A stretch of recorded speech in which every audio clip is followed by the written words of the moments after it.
Boa tarde a todos e todas. 18 de agosto de 2021, 14h03. Nosso terceiro dia do Encontro Nacional de Fenomenologia, Psicologia Fenomenológica e Filosofias da Existência. Hoje nós vamos ter atividades em dois horários diferentes. Nós vamos ter uma atividade às 14 horas e depois às 19 horas. Tá? Então, eu queria que vocês ficassem atentos aí ao horário, né? A gente vai seguir aquele procedimento, o conferencista faz a exposição, no final a gente faz um debate a partir da exposição, do que estiver sendo abordado, né? Como a gente tem um intervalo grande entre uma palestra e outra, e aí vai depender muito da disponibilidade de cada um, né? Provavelmente a palestra do professor Graco vai levar aí mais ou menos umas 2 horas de discussão, fora da Daisy mais tarde, então é bem assim, tá? Então fiquem à vontade. Eu vou passar a palavra ao meu desorientando Anderson Brasil, para que ele faça a apresentação de Graco.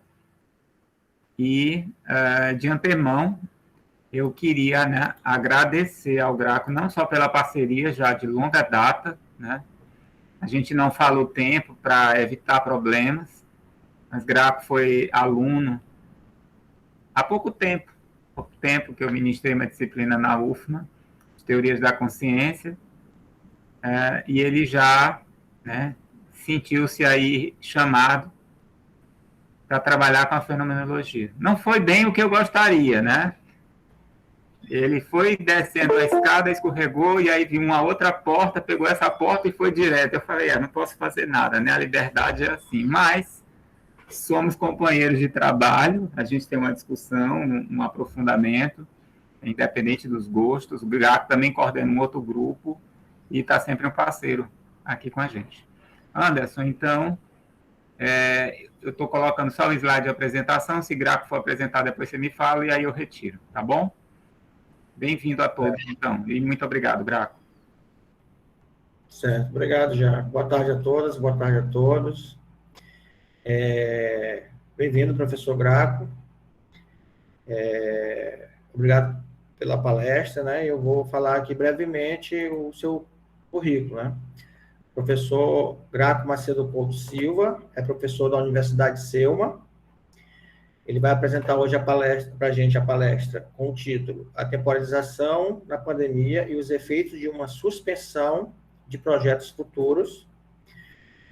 O professor Graco é graduado em Psicologia pela Universidade Federal do Maranhão, mestrado pela mesma universidade, foi professor substituto da Universidade Federal do Maranhão, foi professor da Faculdade Pitágoras, né, e atualmente é professor da Universidade Selma. Ele possui como linha de interesse pesquisa e atuação a clínica fenomenológica hermenêutica, fenomenologia, existencialismo, design, análise, psicopatologia fenomenológica, solidão e internet. Antes de passar a palavra aqui para o professor Graco, só reforçando, né, que ao final a gente vai abrir para contribuições, perguntas, né, sugestões. Nós gostaríamos que quem pudesse abrir a câmera, fique à vontade, só com o microfone desabilitado, e ao final pode habilitar o microfone também, e se quiser contribuir, fiquem à vontade. A gente disponibiliza também o chat, tá bom? Quem quiser participar, elogiar, perguntar, eu vou fazendo as anotações aqui, e ao final eu as leio para o professor Graco poder responder. Então, professor Graco, mais uma vez, boa tarde, muito bem-vindo. Está com o senhor a palavra. Ok, muito obrigado, Anderson. Obrigado a todos. Gente, assim, me sinto em casa, assim, né? Estava oprimido, assim, pelo peso acadêmico dos demais conferencistas, né? Mas aqui me sinto confortável. Agradeço, né, assim, pessoas muito queridas aqui, né? Tanto Anderson, Daiane, Valentino, Adriano, Lucas, né? O Jean, Isabela, que estou conhecendo agora. E reitero, assim, agradeço a apresentação do Anderson, reitero, assim, a parceria aí com o professor Jean, né, que em alguma medida está tentando me converter, né, para o Russell já há algum tempo, mas, né, mas de qualquer modo é isso, né, acho que a gente mantém um diálogo, né, bem interessante e muito fértil, né. Essa também é um evento, né, que o Jean, assim, de modo muito carinhoso, colocou aí o grupo de estudos em fenomenologia hermenêutica, né, como estando aí na comissão, né, assim, é muito do meu desejo poder estar junto a ele, né, mais próximo, mas infelizmente a vida docente, por vezes, ela é bastante, também, né, bastante solicitadora, né, mas no que eu posso, sempre que eu posso, estou aqui comparecendo, né. Em linhas gerais, falar um pouco tanto do grupo de estudos em fenomenologia hermenêutica, como da minha palestra, né? O grupo de estudos em fenomenologia hermenêutica surgiu assim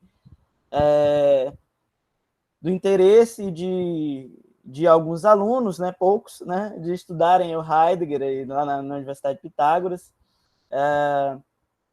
E aí, de algum modo, esse grupo foi se estabelecendo e foi se desenvolvendo e, né? Aqui são 3 gerações, né? Então tem o Jean, tem eu e tem também pessoas que foram meus alunos ou que eu puxei aqui, né, para a FENOR, né? Em última análise, assim, a ideia desse trabalho foi, acho que talvez o prolongamento de um outro trabalho que eu escrevi, que está no Prelo para publicar, né, que fala sobre medo e angústia, né, no contexto da Covid. Mas eu percebo assim que o contexto pandêmico ele é um contexto bastante fértil para a emergência das tonalidades, daquilo que o Heidegger vai chamar de tonalidades afetivas fundamentais, né? São as tonalidades que, em alguma medida, colocam aí as nossas certezas de mundo em suspenso, né? E aí percebi que, em alguma medida, também pela fala de alguns clientes, né, trabalho na clínica também, então esse diálogo é um diálogo que eu sempre tento manter, né, assim, não só ler a teoria, mas voltar às coisas elas mesmas, né, a máxima aí russelliana, né, e também heideggeriana, né, deixar ele fazer ver aquilo que se mostra tal como se mostra a partir de si mesmo e em si mesmo. E tentar pensar também aqui o tédio, né, num diálogo, eu vou estabelecer um breve diálogo com Minkowski, né, sabendo que são coisas diferentes, e dizendo aí onde é que eu posso encontrar, em alguma medida, isso que é uma certa suspensão de projetos futuros, né? A ideia da palestra, ela surge a partir da fala de uma cliente minha, né, que, dada assim, a situação dela, assim, de maior comorbidade, né, ainda vive a pandemia. Né? Para algumas pessoas, a pandemia ainda não acabou. Né? Para muitas, muita gente que está em bar, aí, muita gente que já está, né, se aglomerando, né? Ainda mais aqui em São Luís, na medida que a gente teve um processo de imunização avançada a partir da variante Delta que veio, né, assim, para cá, assim, não foi por acaso, e aí houve essa medida estratégica. Bem, enfim, eu vou ler, tentar não me alongar muito, tá? Vou ler e comentar se de algum modo estiver ficando muito complexo, porque, assim, claro, né, é uma leitura assim, meio cabeçuda, é algo que demanda, né, da gente, né, mas peço que vocês me acompanhem aí nesse esforço possível para a gente tentar pensar como que o tédio está presente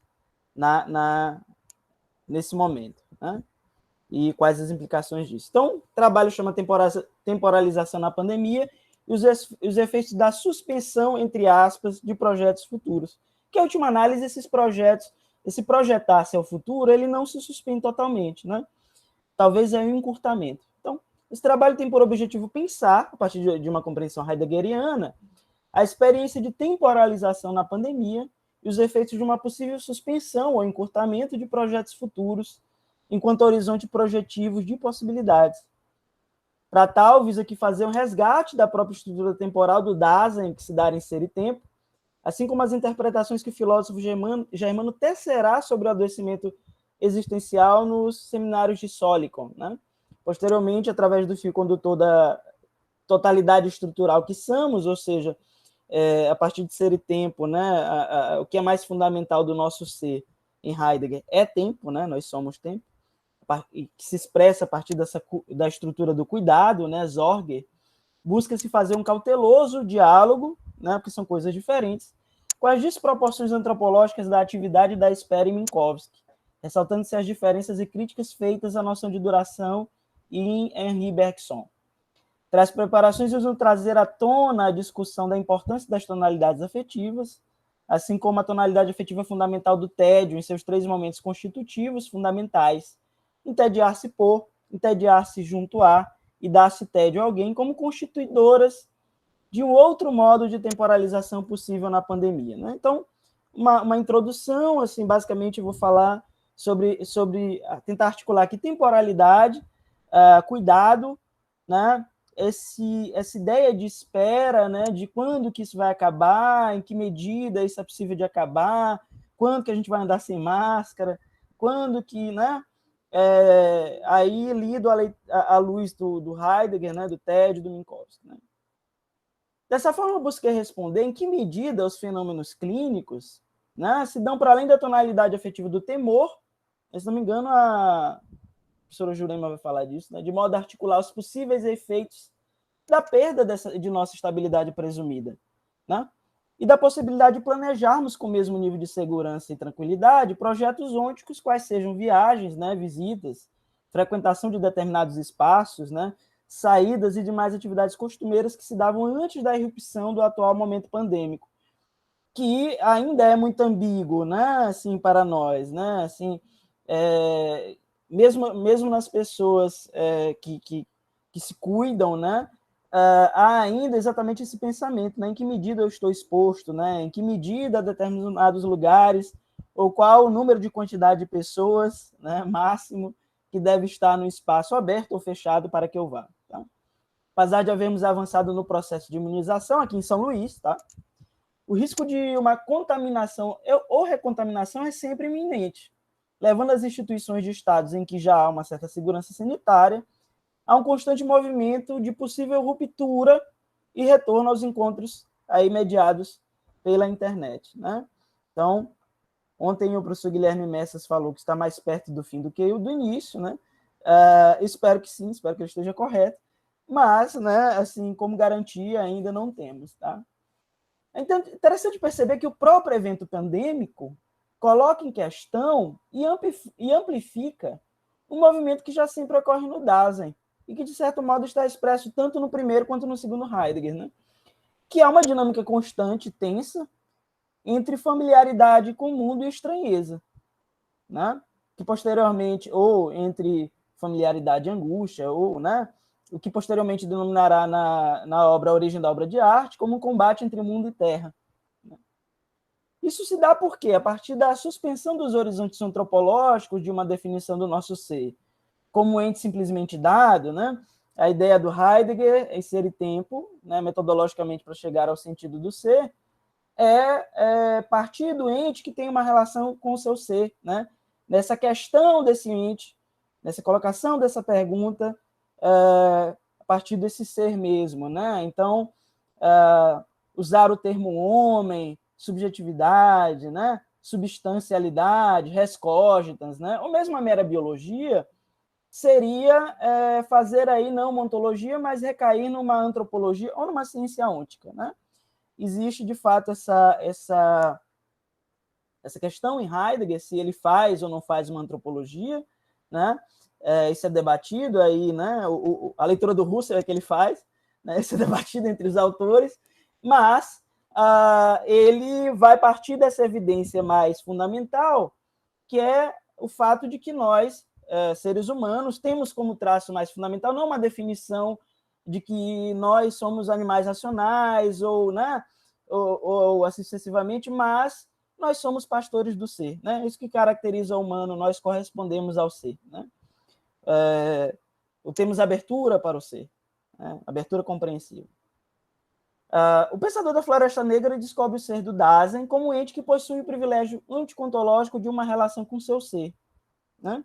E aí, no parágrafo 9, ele vai dizer que esse ente tem de ser e tem sua existência como tarefa, sendo essas possibilidades em jogo, né? Ou seja, ele é indeterminado, aberto e, ao mesmo tempo, finito, né?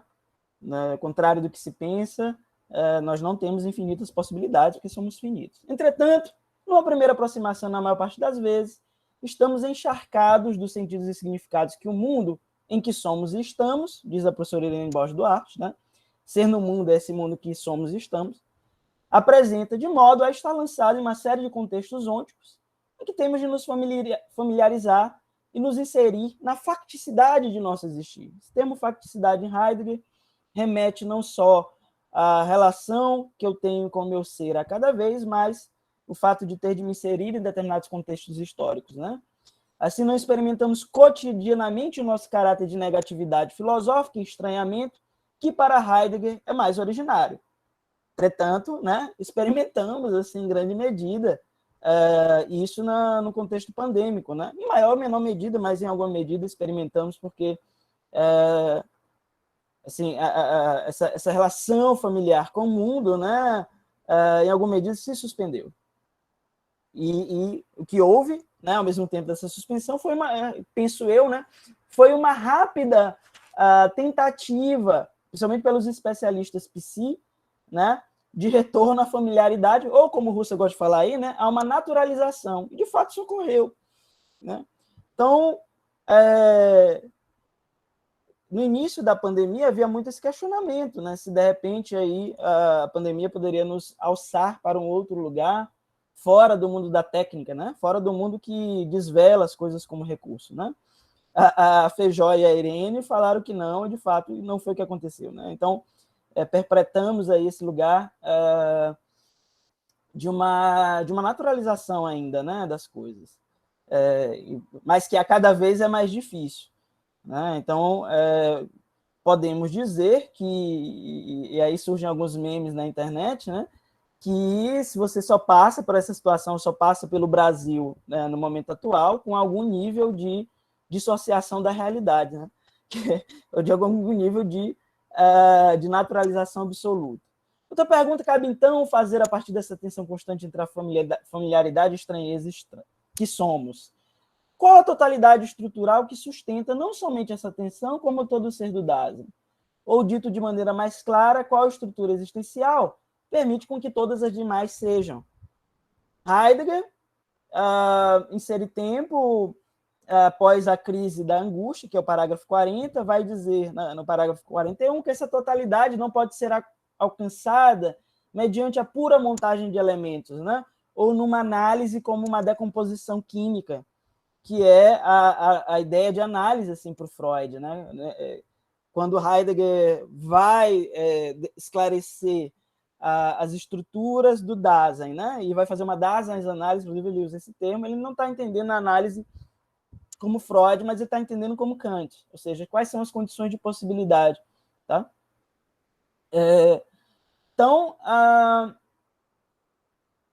não, o nosso ser não é uma mera somatória das demais estruturas ontológicas, mas sim um movimento temporal em que o Dasein já sempre antecedeu a si mesmo. Ou seja, o Dasein está sempre além de si mesmo. Tá? O Dasein é o único ente que pode estar aqui só de corpo e pode estar em outro lugar ao mesmo tempo, né? Porque ele está sempre se projetando, compreendendo a si mesmo e ao mundo, projetando-se em possibilidades. Esta antecedência não se dá de modo solipsista, mas sempre a partir de um mundo e da conjuntura de sentidos por ele sedimentado. Logo, somos o anteceder a si mesmo no já ser em um mundo, né? Então, se há uma dicotomia entre, né, a familiaridade e a estranheza, também há uma dicotomização, né, uma luta constante entre a antecedência dos nossos projetos e a tradição. Que a tradição é esse no já ser em um mundo, e que a concretude e facticidade de nossas narrativas acaba por sedimentar modos de estarmos dispostos e de estarmos afinados, né? Ou seja, acaba por sedimentar determinadas possibilidades de responder no mundo, né? Por isso a fenomenologia do Heidegger é hermenêutica, que em alguma medida considera aí essas sedimentações, né?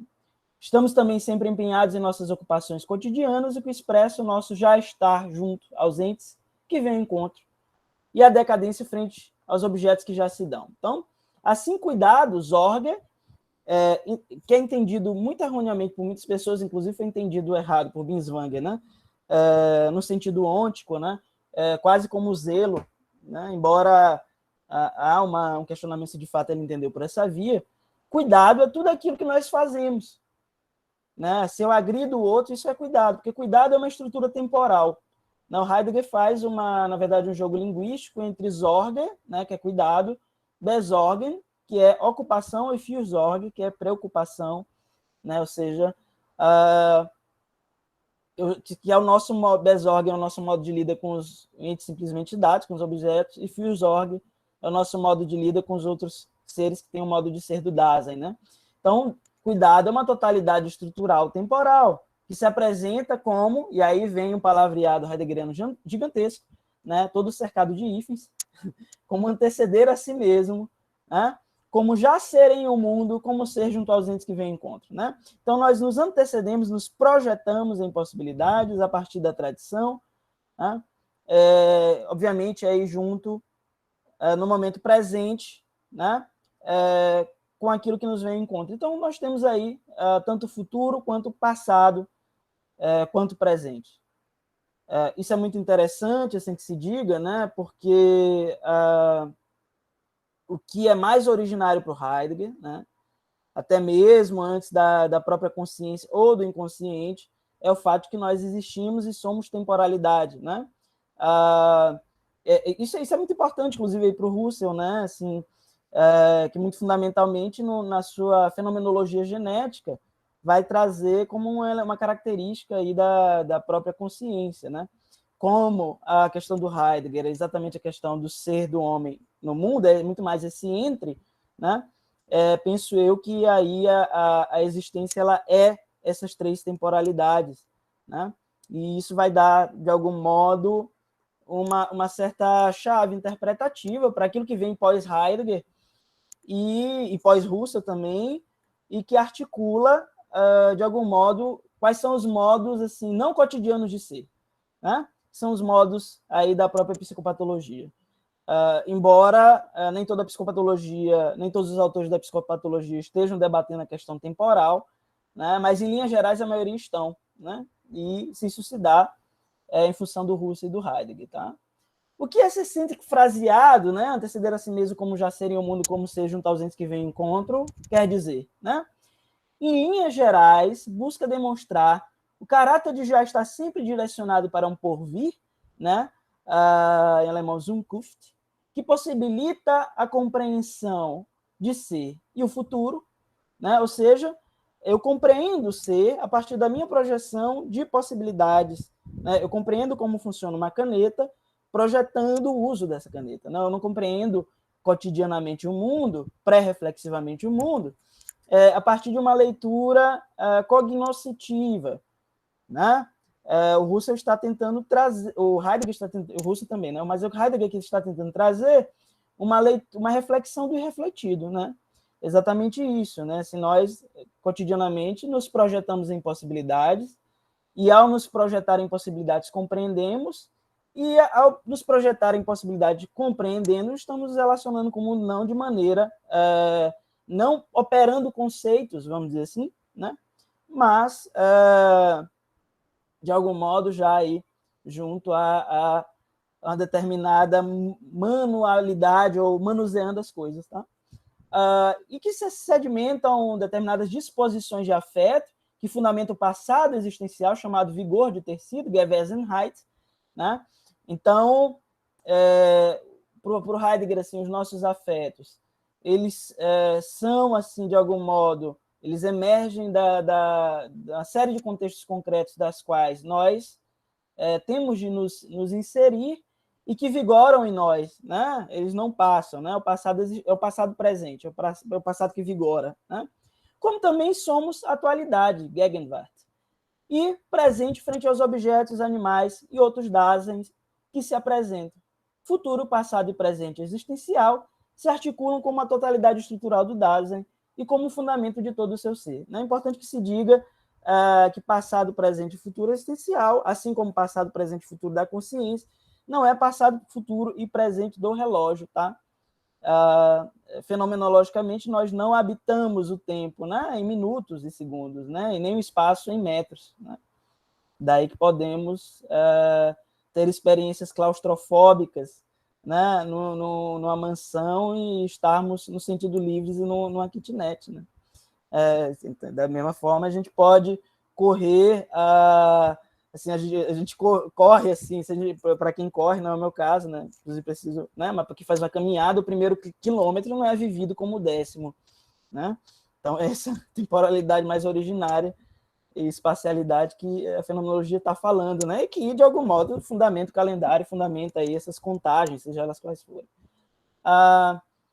Então, futuro, passado e presente existencial se articulam como a totalidade estrutural do Dasein como fundamento de todo o seu ser. Isso desvela para nós, em última análise, que o ser do Dasein é temporalidade, não enquanto tempo mensurado pelo relógio, mas como um tempo existencial, né? Então, tudo em nós é cuidado. Isso é uma questão interessante, porque, por exemplo, para o Heidegger não há, isso ele deixa muito claro no Zolikon, não há uma, vamos dizer assim, uma pulsão que nos empurra por detrás, né? O que nos motiva, como pensa de algum modo aí o Freud, né? Que é amparado aí no certo romantismo alemão, né? Parado aí no Schelling, amparado aí nesses autores, né? De última análise, você tem, na verdade, uma motivação que surge nesse nosso direcionamento para o futuro, muito mais, né? Loparic nos apresenta que Dasein é motivado principalmente pelo futuro, que fundamenta a compreensão de ser, ou seja, não é impulsionado por detrás, por pulsões, mas sim está sempre adiante de si mesmo, e não é determinado, entre aspas, pelo passado. Óbvio que essa afirmação pode ser problemática, né, na medida em que o próprio passado, né, pode vir a trazer determinações para o nosso presente e futuro, mas, no parágrafo 74 de Ser e Tempo, Heidegger demonstra que a gente só pode ir adiante de nós mesmos, né, quando retornamos em alguma medida ao que nós fomos. Então, o caráter projetivo para o futuro não é um descolamento do passado, né, porque esse passado vigora em nós, né? Então, esse passado está, de algum modo, vigorando, né? E aí isso, de algum modo, remete, né? Penso eu, não só ao Husserl, mas aí o Santo Agostinho, né? Que tem bastante influência no pensamento de ambos. Para Heidegger, as três extases do tempo são abertas de maneira cooriginária, de modo que não podemos compreender a totalidade do Dasein como mera soma de agoras, né? Ou mesmo como um nexo de vivências, ou seja, a partir de uma linearidade absoluta constituída por correntes ou cadeias causais. Somos, sim, uma extensão em nosso próprio ser que implica um acontecimento entre o ser para o início e o ser para a morte. Bem, isso é importante que a gente explique, né?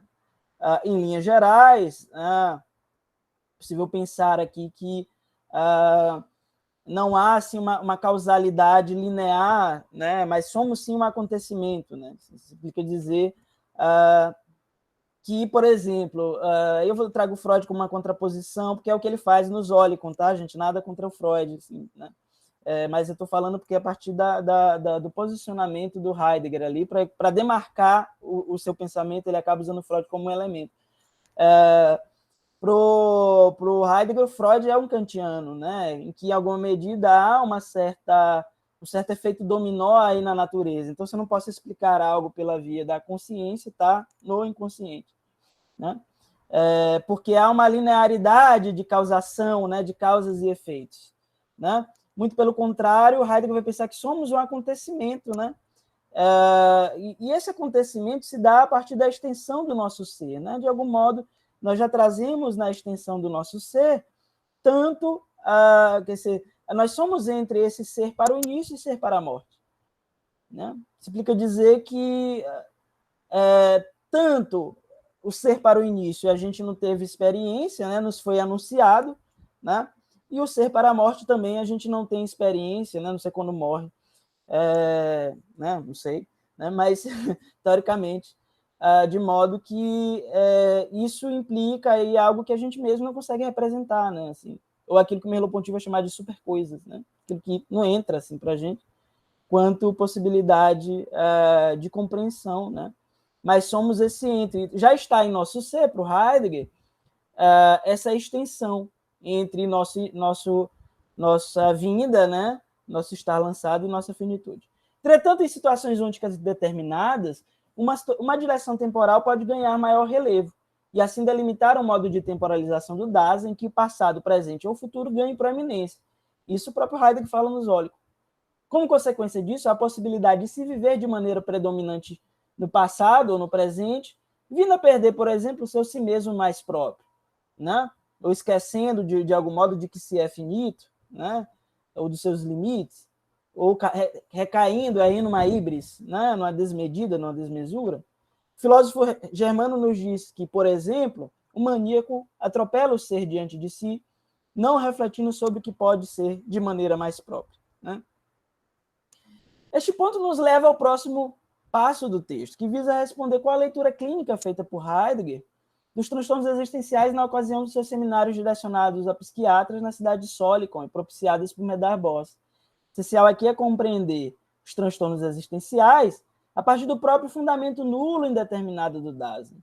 Assim sendo, toda doença é uma perda de liberdade e uma restrição de possibilidades existenciais que surge do próprio perigo do Dasein se perder e não saber lidar consigo e com sua liberdade. Ocorre, então, uma privação de uma possibilidade existencial ôntica que não afeta somente o si mesmo, como a própria experiência de mundo, dado que o nosso ser e o ser do mundo se interpenetram. Ou como diz o professor Thomas Fuchs, né, presidente, né, da Associação Internacional de Patologia Fenomenológica, diferentemente dos padecimentos somáticos, facilmente localizados pela dor em um órgão, os problemas de saúde mental, que podem ser amplificados no contexto pandêmico, apresentam alterações que são sentidas na percepção de si e da experiência que temos da realidade de maneira indissociável, né? Porque essas duas coisas, o nosso ser e o ser do mundo, se interpenetram. Entretanto, se é o cuidado, a totalidade estrutural do Dasein, que sustenta suas demais possibilidades, podemos também seguir a pista de Loparik e pensar as privações existenciais ônticas como um determinado modo de relação do ser humano com o tempo. Né?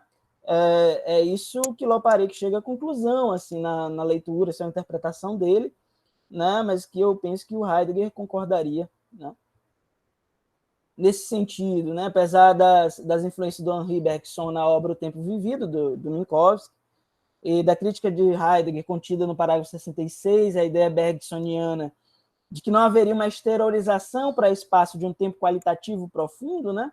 Pro Bergson, esse tempo do calendário, né? É um tempo secundário, né? O tempo primário é um tempo que, vamos dizer assim, da aplicação da razão, né, ao tempo. Então, de uma análise a espaço, né? Uma espécie de decomposição do tempo, enquanto o tempo profundo seria um tempo vivido intuitivamente, né? Seria o tempo da duração. Enfim, não vou me aprofundar nisso, mas a ideia fundamental é que Heidegger pensa que é tempo, né? É temporalidade, né? Não há essa ele não traz essa ideia de que isso seria uma espécie de espacialidade. Em linhas gerais, ainda é temporalidade, né? O grosso dessa discussão é essa. Isso é a opção epistemológica do Bergson, né? De sustentar uma estrutura psíquica, que, ao contrário, ao próprio já ser fora do Dasein.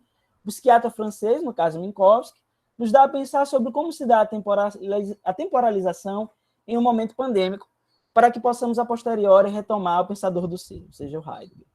Então, né, eu não estou dizendo que Minkowski fala o mesmo que o Heidegger, tá? Estou delimitando que, de fato, são pensamentos diferentes, né? Inclusive a compreensão de tempo, mas estudar a pensar algo dentro do próprio Heidegger. Para Minkowski, é possível afirmar uma saúde psíquica quando esta se orienta constitutivamente para o futuro, né? Não à toa, aí, para o Heidegger, o futuro é um tempo que, de algum modo, há uma proeminência, assim, né? Pensamento heideggeriano. Ressalta também como fundamento desse futuro vivido um par de oposição, atividade e a espera. Em linhas gerais, na atividade nos direcionamos, né, em direção ao futuro e em nossas ações cotidianas conseguimos estabelecer uma mobilidade narrativa e biográfica de nós mesmos. Já na espera, o futuro vem até nós, de modo que o futuro tende a converter-se em presente.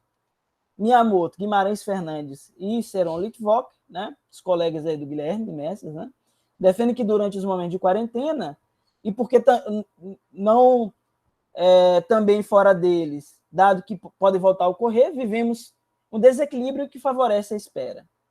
Né? Então, nos momentos de quarentena, e de fato as quarentenas podem voltar, né?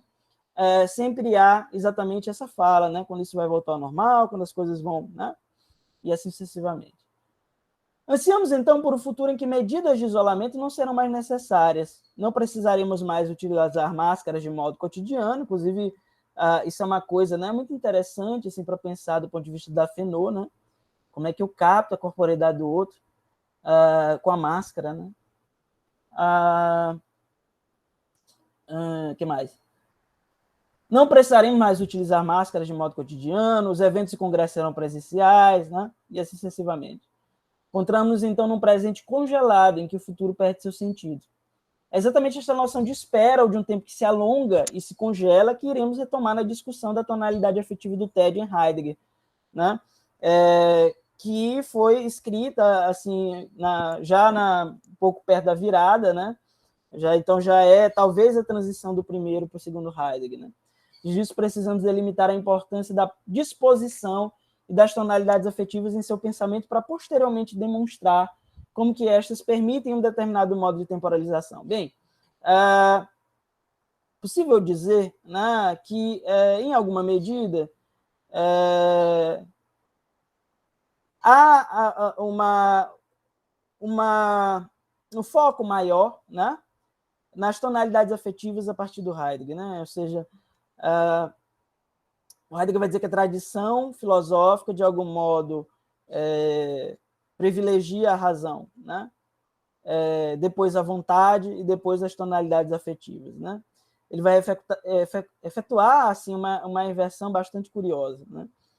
Pelo contrário, para ele, o pensamento já se move dentro de uma tonalidade afetiva. Os três são co-originários. Né? Na verdade, a co-originalidade é entre tonalidade afetiva, compreensão, né, e linguagem. Né? Mas já se movem, né? O pensamento já se move. Né? Explicitar as tonalidades afetivas em uma perspectiva ôntica quer dizer pensá-las para além do seu aspecto psicológico, para demonstrá-las como expressão específica da estrutura ontológica da disposição.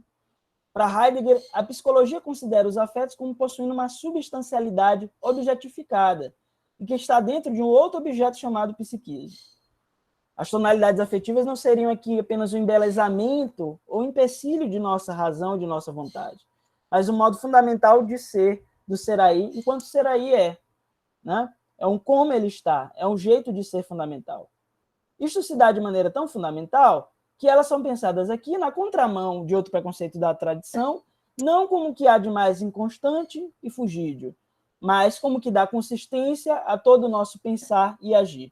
Ou seja, a como que nós encontramos as coisas no mundo e como nós nos encontramos no mundo. Né? E que exatamente permitem o nosso direcionamento, né? Se algo nos interessa ou se nos desinteressa. Em sua magna obra, Heidegger sustenta que a tonalidade afetiva já abriu o ser no mundo em sua totalidade, e só assim é possível direcionar-se para algo. Borges Duarte nos apresenta que as tonalidades afetivas são um conceito-chave do pensamento heideggeriano, na medida que possibilita não só a abertura e o direcionamento para as coisas, né? E aí, né, abertura, desvelamento é Schlossenheit, né? Schlossen, chave, mas como existencial responsável por me lançar e me direcionar em relação àquilo que me aparece a partir da pré-compreensão seletiva da realidade, ou seja, só nos deixamos tocar por aquilo que estaríamos predispostos a ver em nosso mundo circundante. Né? Ou seja, aí, as mais diversas frases e posturas negacionistas, né, em relação à Covid, em relação, né, são o exemplo, acho que tácito disso. Né? As coisas só aparecem para nós só nos permitimos pensar, né, a partir daquilo que previamente já nos afetou, né? Ou já nos tocou. Há, então, uma porosidade afetiva, uma permeabilidade do sentir e do sentir-se, que acaba por dar sentido a todas as coisas que vêm ao nosso encontro, né? Então, eu acho isso muito bonito. Era Elaine Borges Duarte falando, né? A verdade, mais especificamente, ela diz a permeabilidade do sentir e do sentir-se que dá sentido àquilo que é sentido. Desse modo, revelam, ao mesmo tempo, não só como alguém está e se torna, mas seu estar lançado, tá? Eu vou dar uma adiantada, tá? Assim, no meu, para não me alongar muito, né? Mas a ideia geral, assim, que Heidegger pensa as tonalidades afetivas não como algo assim que está no meu psiquismo, mas como uma espécie de atmosfera, tá? Ele usa o termo Stimmung ou Stimme, né? Que tem a ver com a afinação de instrumento. Então, essa proposição abre, como consequência, espaço para pensar as tonalidades afetivas e afinações, inclusive determinados eventos ou acontecimentos históricos.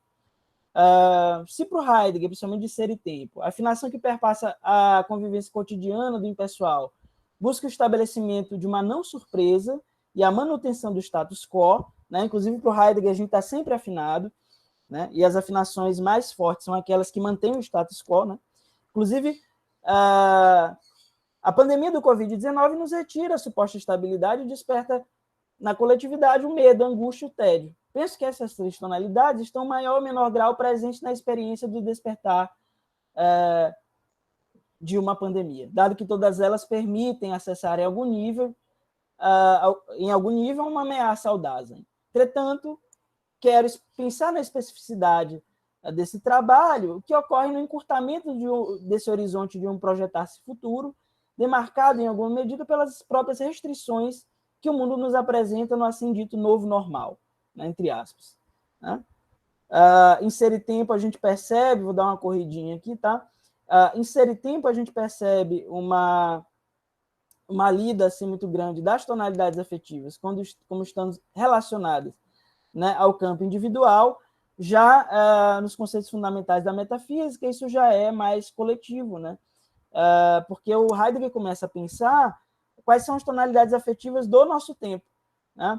Ou como que nós estamos cotidianamente. Ele vai fazer uma análise das filosofias culturalistas, a principal é a do Nietzsche, né? Mas ele vai trazer lá quatro outros autores. A filosofia do Nietzsche vai dizer assim, bem, o contexto contemporâneo é do decaimento do espírito, né? Decaimento da vida frente e através do espírito, né? E aqui eu acho que tem uma ligação muito grande com a chamada crise das ciências europeias, né? E o Heidegger vai dizer assim, ok, o Nietzsche pensou isso, vários autores pensaram outra coisa, mas isso já se move no interior de uma determinada tonalidade afetiva, que é uma determinada tonalidade afetiva que está no mundo da técnica, que é o tédio. Né? Então, esse pensamento do Nietzsche, né, e de outros autores é refratário em relação ao tédio. Né? Então, nos conceitos fundamentais da metafísica, o Heidegger vai efetuar duas inversões. A primeira é não mais pensar as tonalidades afetivas no seio de uma existência individual, né, e mais uma tonalidade afetiva epocal. A segunda é explicitar de modo mais radical como o pensar já se move em meio ao afeto. Né? E aí o que nós temos, né, nesse contexto é uma tonalidade afetiva que é uma espécie de resposta a esse mundo da técnica.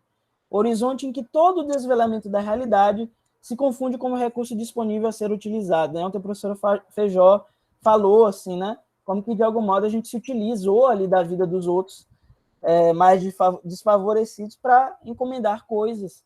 Né? Então, o mundo da técnica é esse mundo em que tudo vira encomenda. Né? Toda a natureza já se encontra prateleira, né? Desafiada no modo da Gestalt. Né? Ainda nos conceitos fundamentais da metafísica, o pensador germano defende que, de algum modo, nós podemos conhecer as tonalidades afetivas a partir da sua tonalidade contrária. Então, o que o Heidegger percebe?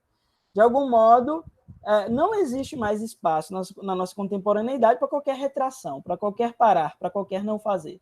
Né? na verdade, assim, essa busca de pular de uma coisa para outra, de continuar fazendo, enquanto negação do tédio, só mostra exatamente como nós estamos desesperados, né? Porque o tédio em nós grita, né? Para que o tédio não desperte. Então, na constante correspondência de uma fazeção, é isso que nos pede o mundo da técnica, né? Uma desmedida, deslimite, em que nós somos convocados, né? O grande problema disso é que o ser humano, o ser aí humano, o Dasein, ele não tem controle do mundo da técnica, né?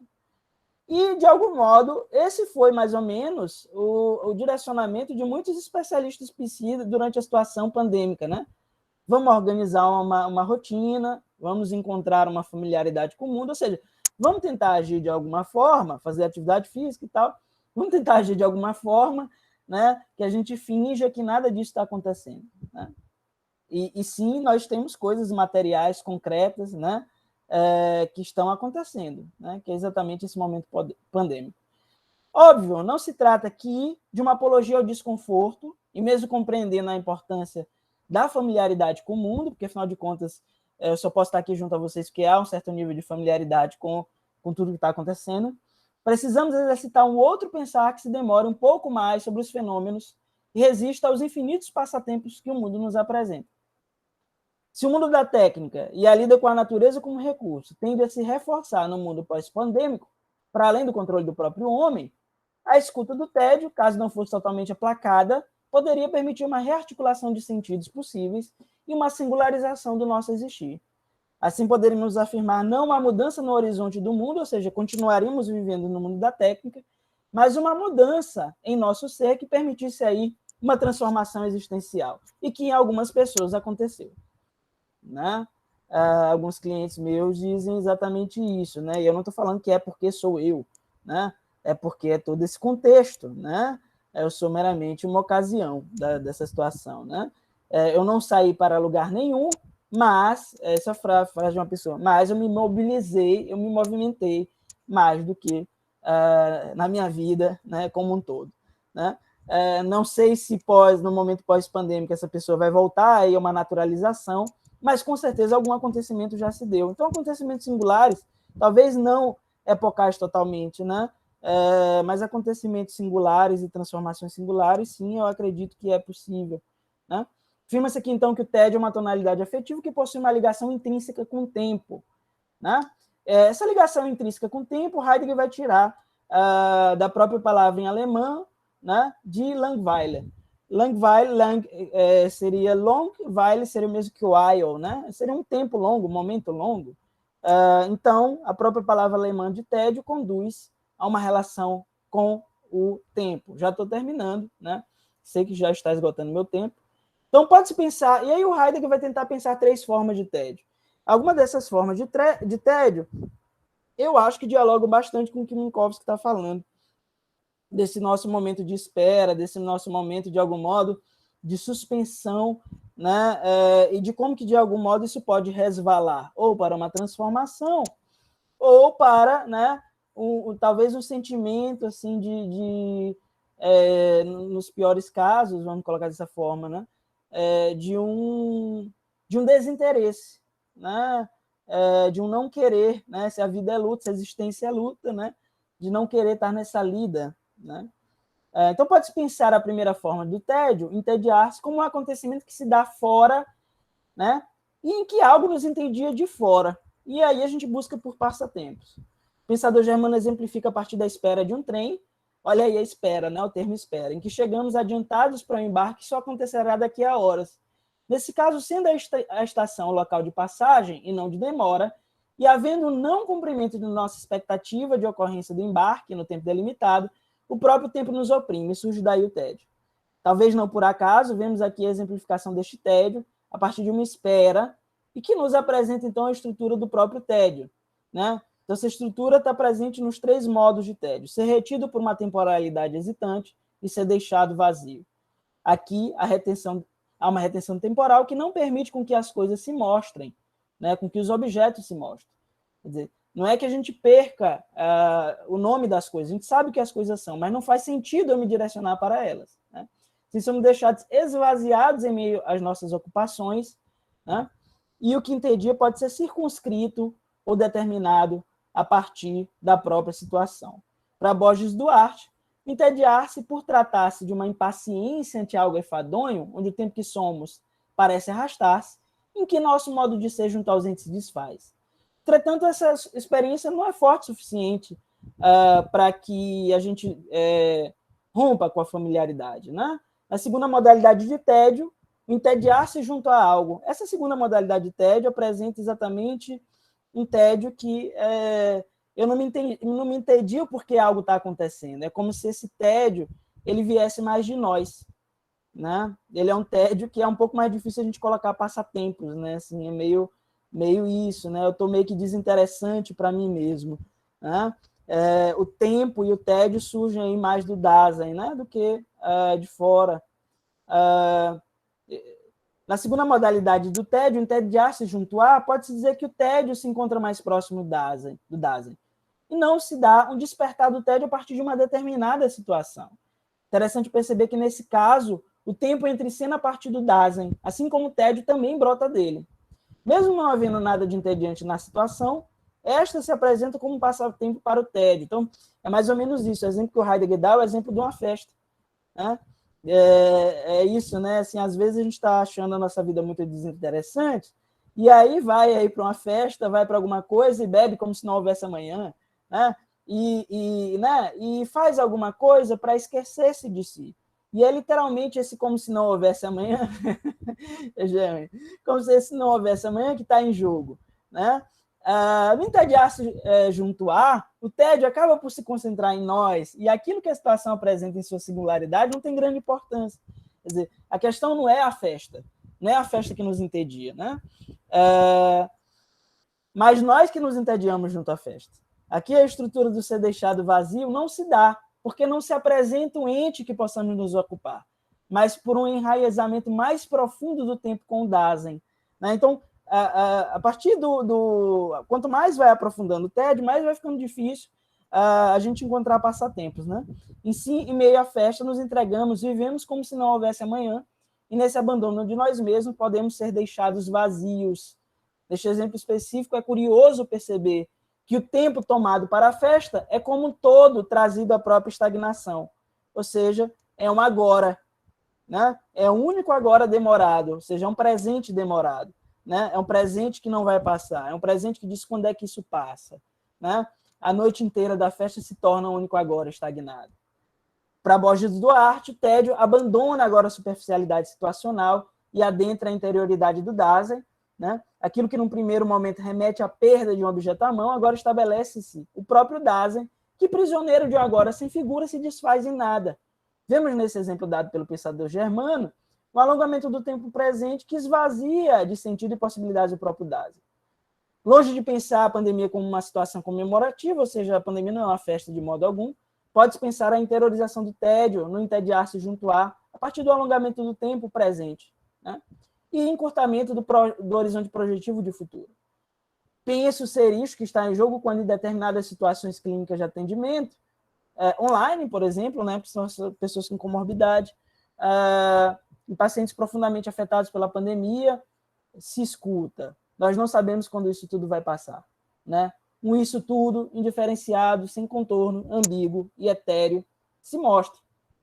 Então, se esses dois modos de tédio apresentam a possibilidade de apresentação, né, trazem a possibilidade de apresentação de um passatempo, o chamado tédio profundo ou dar-se tédio a alguém não permite, né? A professora Christine Matar, ela inclusive correlaciona em alguma medida, embora não seja a mesma coisa, mas em alguma medida, né, a própria tonalidade afetiva do tédio, né, com isso que a gente chama de um sofrimento depressivo, né? É interessante que seja dito sofrimento depressivo, né? Alguns autores, né, Alice é um exemplo, ela se nega a dizer que isso é um transtorno, né? Mas é um sofrimento que se instaura, principalmente na modernidade, dado que existe assim, um certo encurtamento hermenêutico assim, vivido por nós, que, em alguma medida, apresenta a tristeza como um sofrimento muito grave, diferente, por exemplo, aí dos poetas melancólicos, né, em que a tristeza, de algum modo, se apresentava aí enquanto possibilidade de arte. Tá? Enfim. Aqui no dá-se tédio a alguém, né? O tédio profundo, há uma impossibilidade de negar-se à escuta do tédio e dele escapar. Tanto no entediar-se por, quanto entediar-se junto a gente escapa do tédio. Tá? Vou terminar já, gente, mais uns 10 minutinhos. Né? Para matar, de matar, este é um tédio que se abate sobre toda a referência pessoal e subjetiva pela qual afirmamos eu, tu, nós. Né?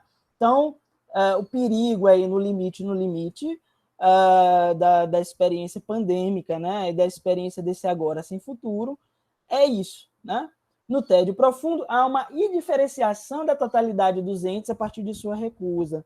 Esta recusa da possibilidade de aparecimento também suspende nossas identificações e definições. Né? Então, assim, as identidades que nós damos para nós mesmos assim, acabam entrando em suspensão. Sim, o tédio profundo promove uma indiferenciação de nós mesmos enquanto sujeitos biográficos, possuidores de um determinado trajeto que é importante para nós e faz sentido. É um tédio despersonificado e despersonificador, que aponta, inclusive, para a possibilidade de um sofrimento existencial que pode ser interpretado em nosso contexto hermenêutico como um sofrimento depressivo. Entretanto, algo acontece na forma como se abre a temporalidade para o Dasein no tédio profundo, que permite outras articulações. Pois, na medida em que não podemos mais esperar nada dos entes e tudo foi elevado à insignificância, o próprio tempo se mostra enquanto propiciador do Dasein. Né? Então, é como se, de algum modo, se nada se mostra, o Dasein se mostra em transparência para si mesmo. Né? Se nada aparece no tempo, o que aparece? Tempo. Né? Ou temporalidade. Né? E se essa temporalidade pura aparece, eu posso me rearticular, ou seja, eu posso pensar novas possibilidades de ser, eu posso transformar, né? Posso me transformar. Então, ser banido, o Heidegger vai dizer assim, o ser aí, no tédio profundo, é banido para o interior da amplitude horizontal temporal e, de qualquer modo, impelido para o ápice do instante, como que propriamente possibilita e que só pode se anunciar enquanto tal, enquanto se impõe como possível. Eu vou tentar traduzir isso. Ser banido no interior da amplitude do horizonte temporal indica um banimento temporário do próprio tempo, que alonga a relação do Dasein com ele mesmo, em seu fundamento nulo e indeterminado. Assim, fica patente a própria profundidade temporal do ser aí, em que, ao mesmo tempo que se recusa, apresenta a possibilidade de singularizar-se por meio do instante. Né? O conceito de instante, que surge, principalmente no Kierkegaard, né? Em alemão, Augenblick, né? Que remonta do Lutero, remete não ao momento presente, mas à visualização das três direções do tempo, passado, presente e futuro, de uma só vez, permitindo uma rearticulação existencial e uma transformação de nossos modos de ser. Né? Em alemão, a palavra instante remonta, né, Augenblick, em tradução literal, lance de olhos ou visada, que de uma vez consegue captar a totalidade do existir, dado que, de algum modo, a finitude entra em questão, né, e que permite e sustenta a decisão de um agir transformador do próprio Dasein, né, uma vez que presentifica também nosso caráter de finitude e indeterminação. A tonalidade afetiva do tédio, assim como da angústia, parece, paradoxalmente, permitir uma possibilidade de rearticulação da existência na instauração mesma de sua crise fundamental, ou, parafraseando Hölderlin, mas onde há perigo, cresce também a salvação. Né? Que perigo seria esse? Né? Qual o perigo máximo que, de algum modo, a gente vê, inclusive, densificado pela pandemia? Né? E que tem uma relação direta com isso que a gente chama de sofrimento depressivo. Né? A professora Cristina Matar vai dizer assim, se a pobreza revela a saúde do capitalismo, a depressão revela a saúde do mundo da técnica. Né? Mais ou menos assim. Né? Que perigo seria isso? O perigo supremo do esquecimento do nosso ser. E a limitação dos nossos modos de ser às demandas do mundo da técnica. Né? Assim pensamos, junto a matar, que o tédio profundo pode, na diferenciação de todos os entes e de si mesmo como sujeito biográfico, expressar não somente aquilo que se denomina como depressão, mas também espaço de quebra, parada, experimentação de uma suspensão da familiaridade impensada, que clama pela liberdade e pela livre recusa ao fazer produtivo. Dito de outra forma, a demora e o alongamento do tempo e a suspensão de projetos futuros pode nos colocar em momentos de crise, mas também no demorar-se, no pensar, que nega o pensamento calculante, ou seja, o pensamento que desabriga a natureza meramente como recurso. Né? Para Han, o Byung-Chul Han, né? Penso eu que numa continuação dos desdobramentos da questão da técnica em Heidegger, vivemos numa sociedade de desempenho marcado por uma positividade, aqui entendida como sempre mais fazer, sempre mais ser, sempre performar a excelência. Diferentemente das sociedades disciplinares marcadas por autoridades bem delimitadas, que nos cobravam e normatizavam, hoje somos nós mesmos, nossos próprios algozes, que sofremos um verdadeiro infarto da alma e de uma guerra interior, onde a autoexploração é vista como liberdade. Empresários de nós mesmos, acabamos por tentar sempre calar a voz do tédio. A depressão para Han é o adoecimento de uma sociedade que sofre do excesso de positividade. E para matar os sintomas depressivos, falam da própria saúde do mundo da técnica, da mesma forma que a pobreza fala da saúde do modelo capitalista. Né? E aí, pensando, né, nesse indivíduo que adoece, né, pensando não só nesse indivíduo, né, que dá conta, né, e se entedia não profundamente no momento pandêmico, mas daquele também que se entedia profundamente no momento pandêmico e que, em última análise, vai adoecer, né?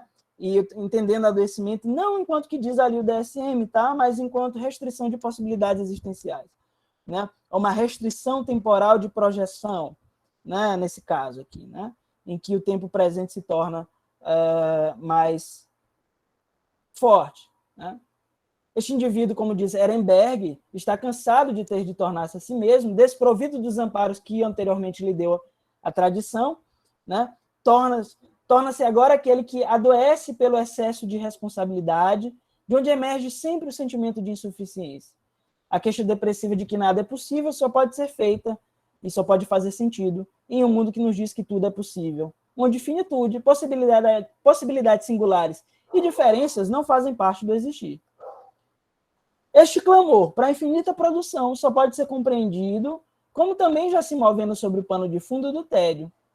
Este elemento pode ser percebido no fato de que, apesar de em muitos estados ainda se está fazendo home office, as demandas de um mundo pandêmico nunca foram tão exigentes, dado que elas clamam a esquecer o óbvio, ou seja, a fragilidade e a indigência constitutiva do nosso ser nessa situação precária que é a pandemia. Né? Então, é interessante, né? Porque nós temos que trabalhar, nós temos que produzir, principalmente os professores, né? Tá aqui. Não sei qual é a experiência dos docentes que cá estão, mas ao menos aqui no Maranhão a gente já, lá no SEUMA, a gente está dando aula presencial, né? E para mim é muito menos cansativo do que, por exemplo, dar uma aula online, né? Aula online, além de não ter a interação, né? Você parece que está dando aula para a parede, principalmente nas aulas de Heidegger, você, de algum modo, tá aí meio que no esforço, né, muito grande. Então foi assim, penso que as consequências de tudo isso que está acontecendo, né, ainda vão vir. Então assim, a gente não calou, a gente não teve nenhuma retração, né, a gente não permitiu que o tédio falasse, né, na maior parte das vezes. Talvez em alguma medida, né, mas no geral, assim, não posso falar por todos os seres humanos, mas, no geral, assim, a demanda do impessoal foi que nós continuássemos produtivos, né? E meio que aí num processo dissociativo de realidade. Né? Frente a tudo isso, gostaria de terminar minha fala trazendo a proposta heideggeriana de que é preciso, sim, ouvir o tédio, o seu clamor. Naquilo que se fecham nossas ocupações mais automáticas, permitiu abrir espaço de retração, de pausa e demora. Este é o espaço de um outro pensar. Esse é o espaço da clínica, da arte, do meditar e do demorar-se, né? Que demanda uma outra temporalidade. Né? Se para o pensador germano ser é pensar, poder escutar o tédio é poder transformar o seu ser cuidando de sua existência, o que indubitavelmente exige tempo, paciência e, por vezes, uma parada dos constantes saltos ao futuro que nos levam aí de novidades em novidades. Né? Bem, me estendi aqui o meu tempo, né? É isso que eu havia preparado para vocês, né? Novamente agradeço a presença de todos, a paciência também por poder acompanhar, né?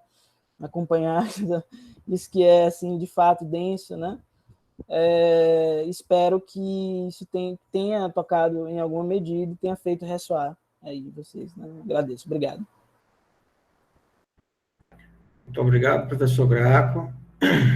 Ótima fala, muito boa, complexa, né? Mas como não deveria ser diferente, né? Um assunto complexo, né?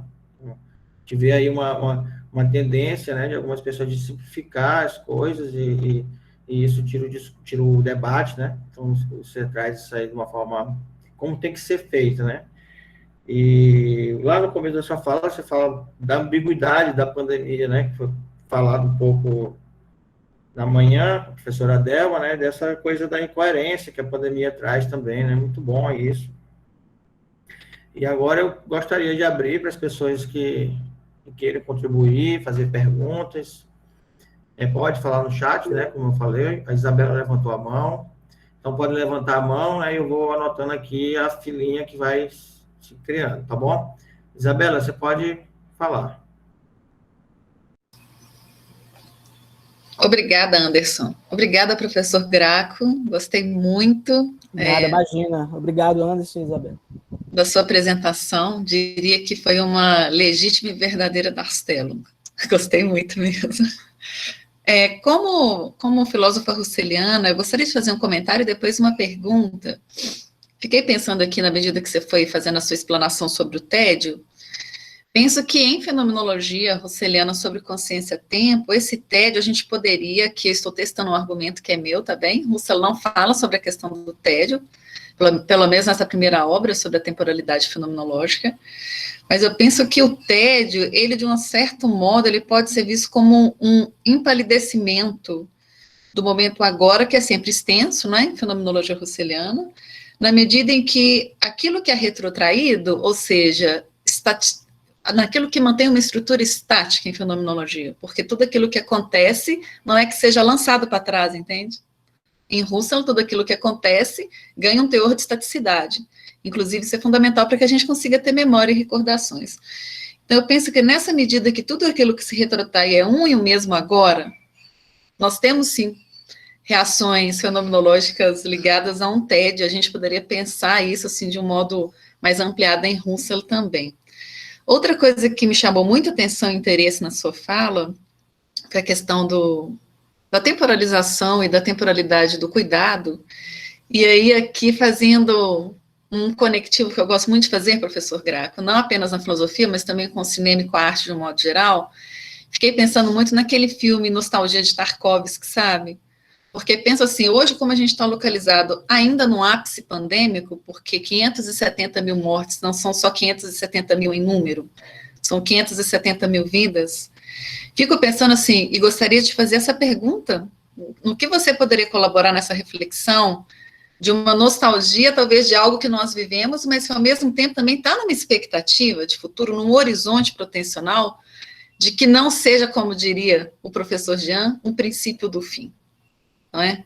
Então, eu gostaria, assim, de pensar nessa temática da consciência-tempo, de tudo aquilo que o senhor brilhantemente apresentou para a gente, como a gente conseguiria localizar uma estrutura constitutiva que necessariamente é temporal, tanto em Husserl quanto em Heidegger, as noções de ansiedade, angústia e nostalgia. Como que você vê, assim, a constituição desses três temas? Obrigada.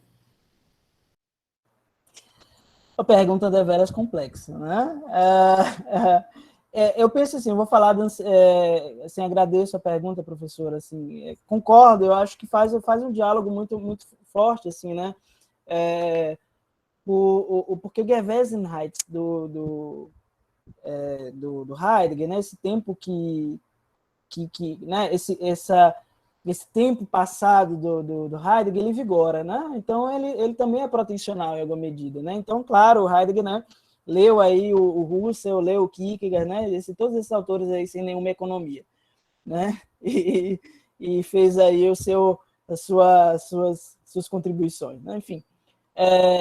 Eu vou falar assim, em relação à ansiedade, né? Você fala ansiedade, nostalgia aí? Angústia. E angústia, né?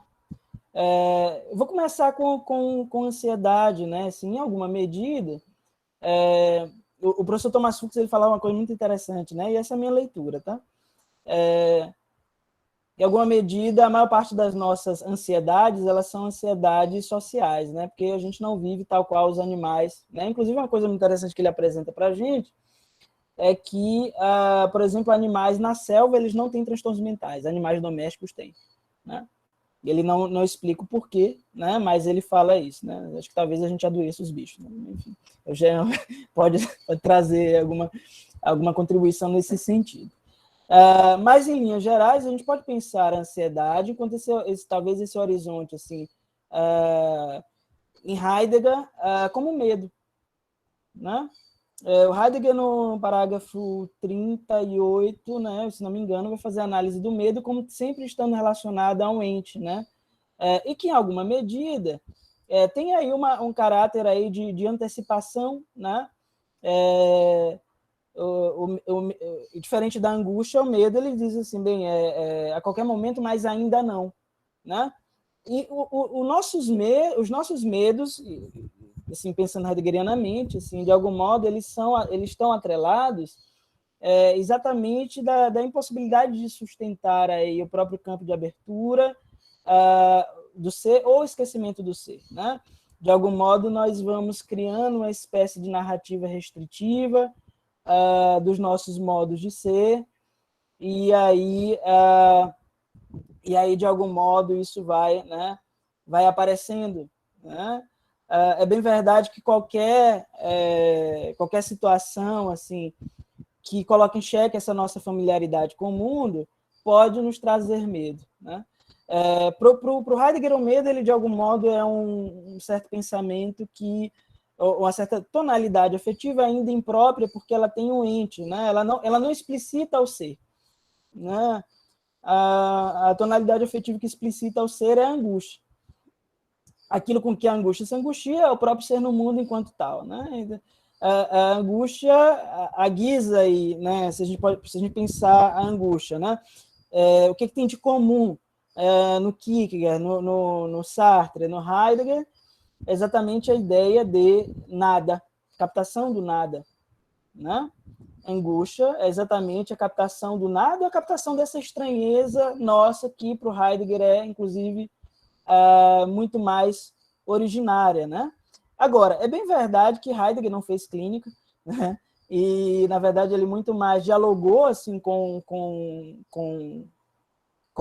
os psiquiatras, né? E assim, como ele era assim, um cara bem, assim, no início da vida dele, ao final ele vai ficando mais maleável, mas no início da vida dele, assim, bem babaca, né?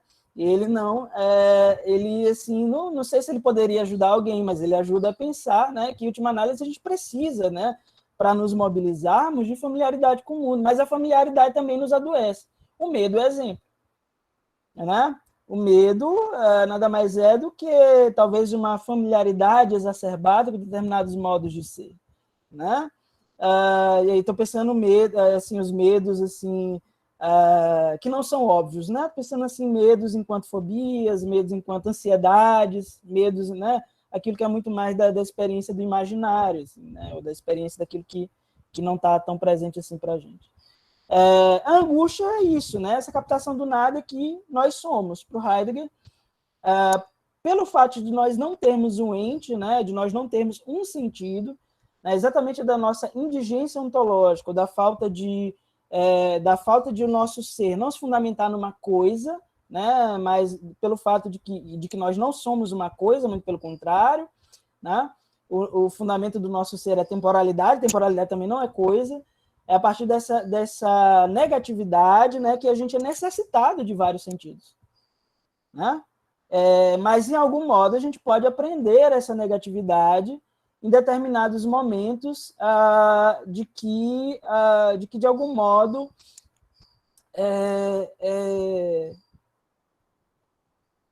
alguns eventos ou algumas situações se dão, né? O Heidegger não está pensando onticamente, mas o Jaspers entra aí, pensa aí, né? Por exemplo, né? Ele pensa na ideia de situação limite, ele pensa na ideia de invólucro, né? Que eu acho que é muito mal traduzido.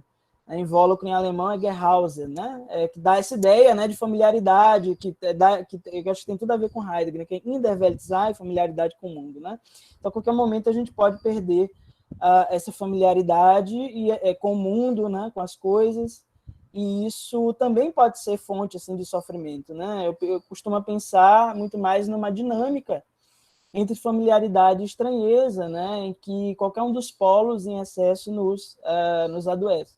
Né, que, em alguma medida, né, assim, na clínica, a gente vai trabalhar exatamente a dinâmica ali do contrário, né, do que está sendo trazido. Então, alguém que está muito identificado, né, a gente trabalha muito mais com a abertura, né, com estranheza, com estranhamento. Né? Alguém que está muito estranhado não vai adiantar, né, eu vou só angustiar mais essa pessoa. Né?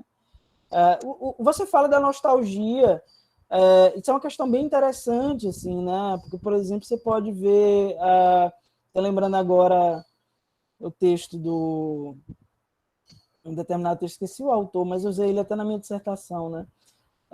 Que fala assim da nostalgia enquanto uma saudade de si mesmo, né? Uma saudade de um si mesmo mais próprio, né? Ou a saudade de um tempo em que eu fui e não sou mais, né? Em que eu vigorava, em que de algum modo, né? Então, de algum modo, assim, Heidegger, a gente se torna mais próprio, né? Claro que isso raramente acontece na clínica também, não sei, talvez quem lide com, né? O colega Vitor está aqui, né? Ele lida com luto, né? Essas coisas. Então, às vezes você lida mais com essas questões, você trabalha diretamente mais com isso. Quem trabalha com o hospital e tal, propriedade para Heidegger é olhar a morte e se decidir a partir disso. Né? Aquela coisa meio samurai, né? Ao pé da letra. Né? De algum modo, a gente tem, assim, na verdade, cotidianamente, alguns indicativos da finitude a partir das nossas pequenas finitudes, né? O fim do dia, a finitude do nosso corpo, né? Assim, os nossos limites, né? Que a gente não respeita. Né? Essas pequenas finitudes, de algum modo, elas também podem fazer com que nós nos apropriemos de nós mesmos e com o tempo finito que nós somos, para que, de algum modo, a gente não saia em múltiplas possibilidades. Né? E como é que o Heidegger pensa que a gente se torna próprio, que a gente, né, e que a gente vai para o futuro? A gente só pode ir para o futuro antecedendo já ter sido mais próprio. Né? Então, assim, isso não está tão explicitado em Heidegger, mas o que dá a entender que há em nós, né, ao menos essa é a minha leitura, né, enfim, é que há em nós uma certa marca, né, que vigora, né, que se retenciona, em termos husserlianos, desse tecido mais próprio. Né? E aí eu penso que isso seja nostalgia. Não sei se eu respondi, mas eu acho que é por aí. Excelente, professor. Muito obrigada. Obrigado. Imagina. Excelente pergunta, professor.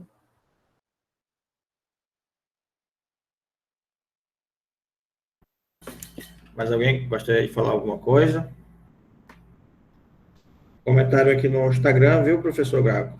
A Ana Valéria, é o arroba dela, né? Ela diz, excelente profissional. Ok, muito obrigado, muito obrigado.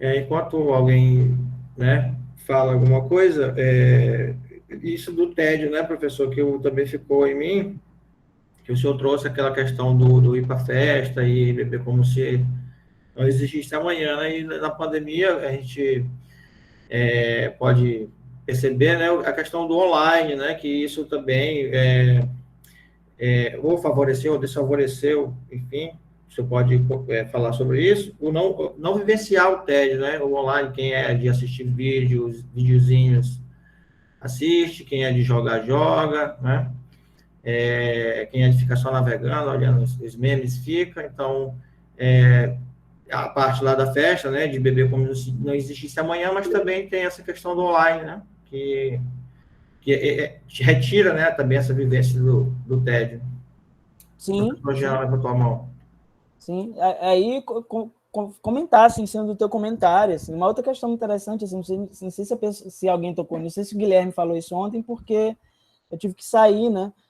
Houve um aumento muito grande, né, do consumo de bebidas alcoólicas para livrar do tédio, né, no tempo de pandemia, né? E o online também entra, né? Quer dizer, a gente foi buscando distrações, né, que alteram nossa corporeidade, né, que alteram de algum modo, né, para a gente não lidar assim, né? Então, com certeza, né? Mas, de algum modo, quando o tédio profundo surge, não tem como você dizer, assim, essas tonalidades afetivas heideggerianas, elas são, assim, meio que elas tomam a gente, né? As transformações, elas existenciais, elas nos tomam, né? A gente não diz assim, não, caramba, eu não vou me entediar, né? Ela já está dada, né? Mas sim, a gente foge, como o diabo foge da cruz. A Valentina Jean. Jean.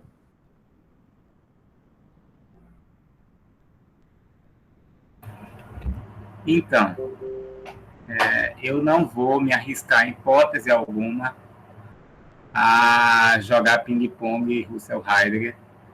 Deixo isso para a Isabela, porque ela é mais competente nisso do que eu, porque ela estuda a temporalidade em Russell. Eu apenas vou na beira do mingau, né, comendo pelas bordas, mas tem algo que você traz, Graco, que chama a atenção, né, do ponto de vista mais compreensivo, analítico compreensivo,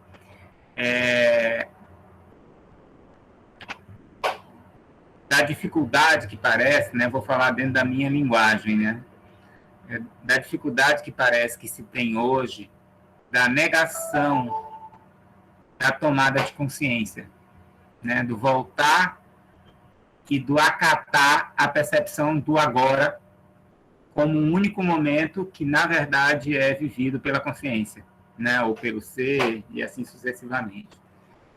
Por que eu estou dizendo isso? Porque quando a gente está falando do virtual, existem diferentes posições sobre a virtualidade, né? Eu venho já trabalhando com isso desde Jesus era menino, né? Quando se fala, por exemplo, do estudo à distância, do ensino por correspondência, eu já venho militando nisso há muito tempo, e as pessoas acabaram fazendo uma confusão, né? Que é, por exemplo, o estudo à distância. A gente não está fazendo a modalidade estudo à distância, né? A gente está fazendo uma substituição, por conta dessa questão da pandemia, da transmissibilidade do conhecimento do formato presencial para o formato remoto. Mas isso não significa que as pessoas estão estudando. E como professor, eu posso assinar falando exatamente isso, porque é o que eu verifico, né? Eu tenho percebido, inclusive em alguns alunos meus, que houve um adormecimento. É como se o tempo para eles tivesse parado e tivesse ocasionado uma paralisação da intencionalidade. Isso é o que mais me preocupa e é o que, enquanto professor, mais me angustia. Eu explico. Ou seja, a gente está no movimento, que a gente está utilizando uma tecnologia para estar junto, para promover um diálogo intersubjetivo, que o Heidegger falaria de ser com, estar com, e todos os outros filósofos da existência, né? Como o próprio... me fugiu agora se é Gabriel Marcel ou se é o... Vou lembrar. Existir é coexistir. Então, eu fiquei feliz que agora as pessoas que estão aqui estão com a câmera ligada. Porque só faz sentido a interação quando há um outro que me olha, quando há um outro que se incomoda, quando há um outro que balança a cabeça, quando há um outro que diz eu não concordo, eu não compreendo, eu estou ali. Ou mesmo não aparecendo pela câmera, mas ele se faz presente pela fala, pelo e-mail que manda depois, pela interação pelo chat, né? E o que a gente tem vivido, me parece, é um comportamento de birra de uma parte dos estudantes, no sentido de não está do jeito que eu quero, eu estou fazendo porque tem que fazer, mas eu também não assumo. E eu responsabilizo o outro por aquilo que eu, na verdade, não assumi. Então, é como se houvesse uma negação, digamos assim, né, do meu agora, né, que para a Rússia é o funil, né, que chama o protensional e o retencional para o agora, quer dizer, só há o antes e o depois, porque há um agora, porque o agora onde a consciência está, não há nem consciência no passado, nem consciência no futuro, isso aí vai contrapor uma série de outras abordagens teóricas que vai tentar discutir essa questão. E como você trabalhou a questão da solidão, né, essa negação da permanência do agora, que é aí onde eu estou querendo chegar, faz com que essa consciência, ou esse ser, se dê conta da sua solidão. Ou seja, eu estou só e só depende de mim tomar uma atitude, ter intenção de fazer as coisas. Senão, nada acontece. E eu já escutei algumas pessoas, e concordo, dizendo, quem são as pessoas que melhor se adequaram a todo esse movimento? Aquelas que, de alguma maneira, já viam no movimento de viver na solidão ou solitários, sem necessariamente precisar das massas. Ou, reflito mais ainda, indo às massas, chegando lá e se sentindo só. Tá? Por que eu estou dizendo isso? Porque eu sou uma dessas pessoas. E isso me fez pensar muito. Eu falei assim, cara, não tá com muita diferença. Porque eu sempre saí muito só. E eu sempre voltei só para casa. Uma vez ou outra, há um desvio padrão na curva. Se volta acompanhado ou se fica acompanhado, né? Mas viver só e se dar conta da sua existência só tem algo diferente nessa relação nossa com o tempo. E aí, como, né, enquanto psicoterapeuta que faz atendimento, que conversa com muitas pessoas e que escuta isso, a gente vê como a pandemia provocou essas aspas que você muito bem colocou no seu tema, da suspensão. Só que é uma suspensão que vem por uma negação da suspensão. E aí vem aquilo que você trouxe, né? O que acaba acontecendo? As pessoas negam que existe e vão. Eu fiz a experiência de, há uns 2 ou 3 domingos atrás, rapidamente, ir ao centro histórico, no domingo ver, porque eu descobri que a feirinha estava aberta. E eu fui, claro, munido da proteção de São Bento, São Jorge, com a capa do dragão e tudo que tinha possível, ver o que estava acontecendo. E aí vem o que eu estou te falando, né? Que você muito bem apontou, a relação com a solidão. Como é que as pessoas estão ávidas ao risco? E aí eu vi muita coisa que, para mim, numa análise, enquanto professor de psicopatologia, beira a ideação suicida. Beira comportamentos suicidas. Claro que com uma outra cara, né? Uma cara mais contemporânea, que está acontecendo uma pandemia, eu não uso máscara. Está acontecendo uma pandemia, eu bebo no mesmo copo. Está acontecendo uma série de coisas e eu ignoro e acho estranho quem, por exemplo, está de máscara, quem se mantém distante ou quem usa 2 máscaras. Isso causa um movimento muito importante para a gente pensar qual é a dificuldade nesse contemporâneo que as pessoas têm de se perceber percebendo a coisa percebida no momento que percebe. E aí justifica isso que você falou, né?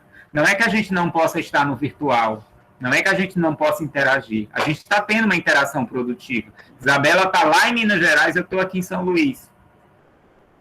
Daiane está lá no Paraná, eu estou aqui em São Luís. A gente está interagindo produtivamente no sentido intersubjetivo.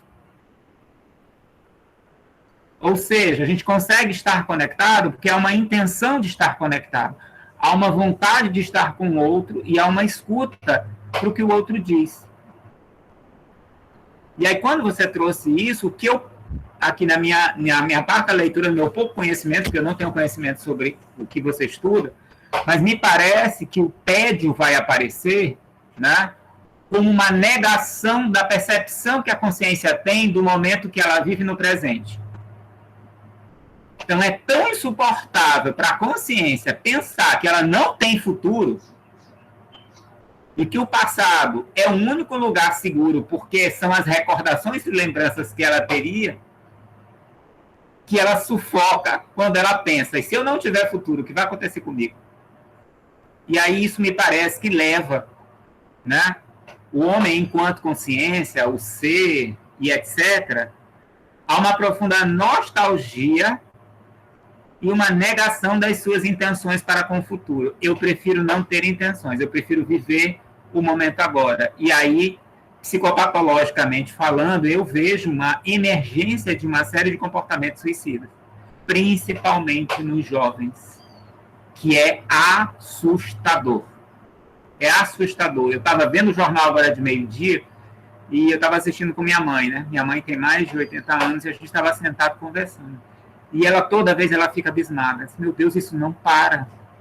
O número de casos cresce como cresce. O Maranhão estava em queda, agora já está estável, né? E aí, eu acho engraçado, porque eu vou fechar minha fala, tá? Eu estou me alongando, mas é porque a reflexão de Graco me fez pensar por uma outra via.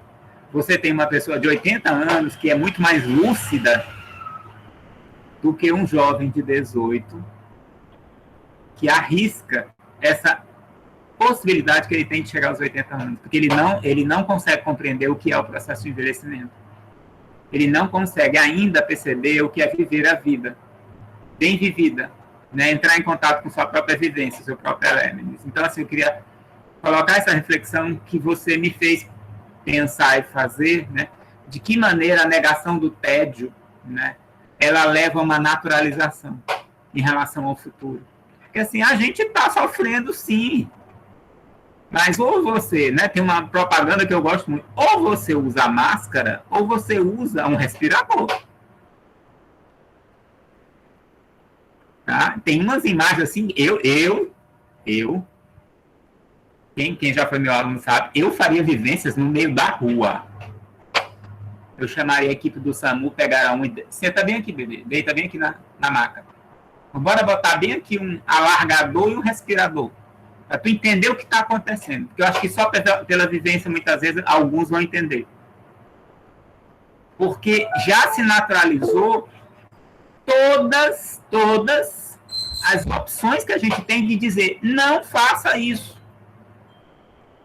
E aí tem alguns ingênuos que cospem no chão, passam a mão no nariz, pegam na máscara, pegam nas coisas, e você fica olhando de longe, assim.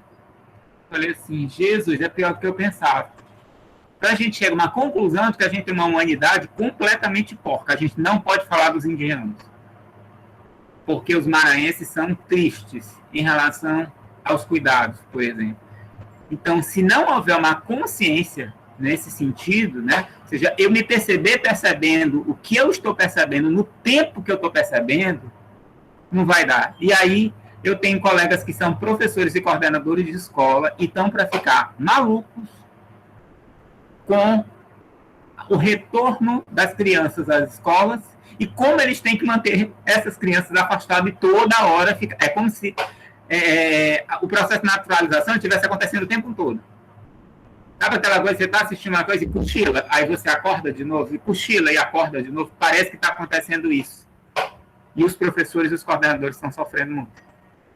Né? E isso leva a um certo tédio, porque essa ideia de novo normal é uma coisa fora do dicionário que inventaram para tirar um pouco do foco, e tem todo um discurso capitalista por detrás, de retorno do comércio, de retorno da vida normal, e etc, etc. Tá? Então, eu queria colocar esta reflexão que você me fez pensar a partir da sua fala e dizer, quando eu crescer, eu quero ter um pouco da tua inteligência aí para ver se eu consigo entender pelo menos uma linha do Heidegger, tá? Fico por aqui. Imagina, Jean, que isso, né? Eu que, né, você que é a minha fonte aí de inspiração, né, que me levou para a FENOR, né? Você só deu uma desviada, assim, um pouco, né? Muito, muito legal, assim, né? comentários, tanta coisa que eu não sei nem o que comentar, assim, eu acho que você, né, foi bem preciso, cirúrgico, alguém colocou aqui, né, que você foi cirúrgico, eu acho também. É interessante isso que você está falando, assim, a possibilidade de sustentar o tédio, né, quando Heidegger escreve os conceitos fundamentais da metafísica, mundo, finitude e solidão, ele vai dizer que a singularização do homem se dá quando ele está só frente ao mundo, né? Então, o tédio ele tem uma relação com a singularização, né? Tem uma relação assim muito grande com a possibilidade de você dar conta de você, né? Sem que necessariamente... E isso é muito difícil, né? Eu fico pensando hoje em dia para os... não sei qual é o nome da geração agora, são os millennials? É millennial? Não. Millennials, eu sou millennial, qual é? Né? O que, assim, o que é... Para eles, assim, tudo que a gente faz já é cringe, né? Como é que é, gente? Vocês lembram? Geração Z, exatamente. É os Zennials, né? Que realmente você vai ter assim uma dificuldade muito grande, né, nesse demorar-se, né? E nós, como professores, né, também professores da FENOR, a gente tem aí exatamente essa questão, né? E eu senti que eles sentiram muito, assim, né? Concordo com você, e entraram num desinteresse assim, cada vez maior, né? Essa questão da negação que você fala também é muito, muito grande, né? Enfim. Então é isso, né? Acho que, né, é que eu tenho comentado o seu comentário. Que bom que minha fala lhe deu a pensar, e é isso. Assim, se você quiser entrar no ping-pong, eu com certeza vou perder, né? Isso é indubitavelmente, né? Mas claro, né? Se eu estiver falando alguma coisa, me refutem, tá, gente? Eu aprendo também, a gente aprende também com isso.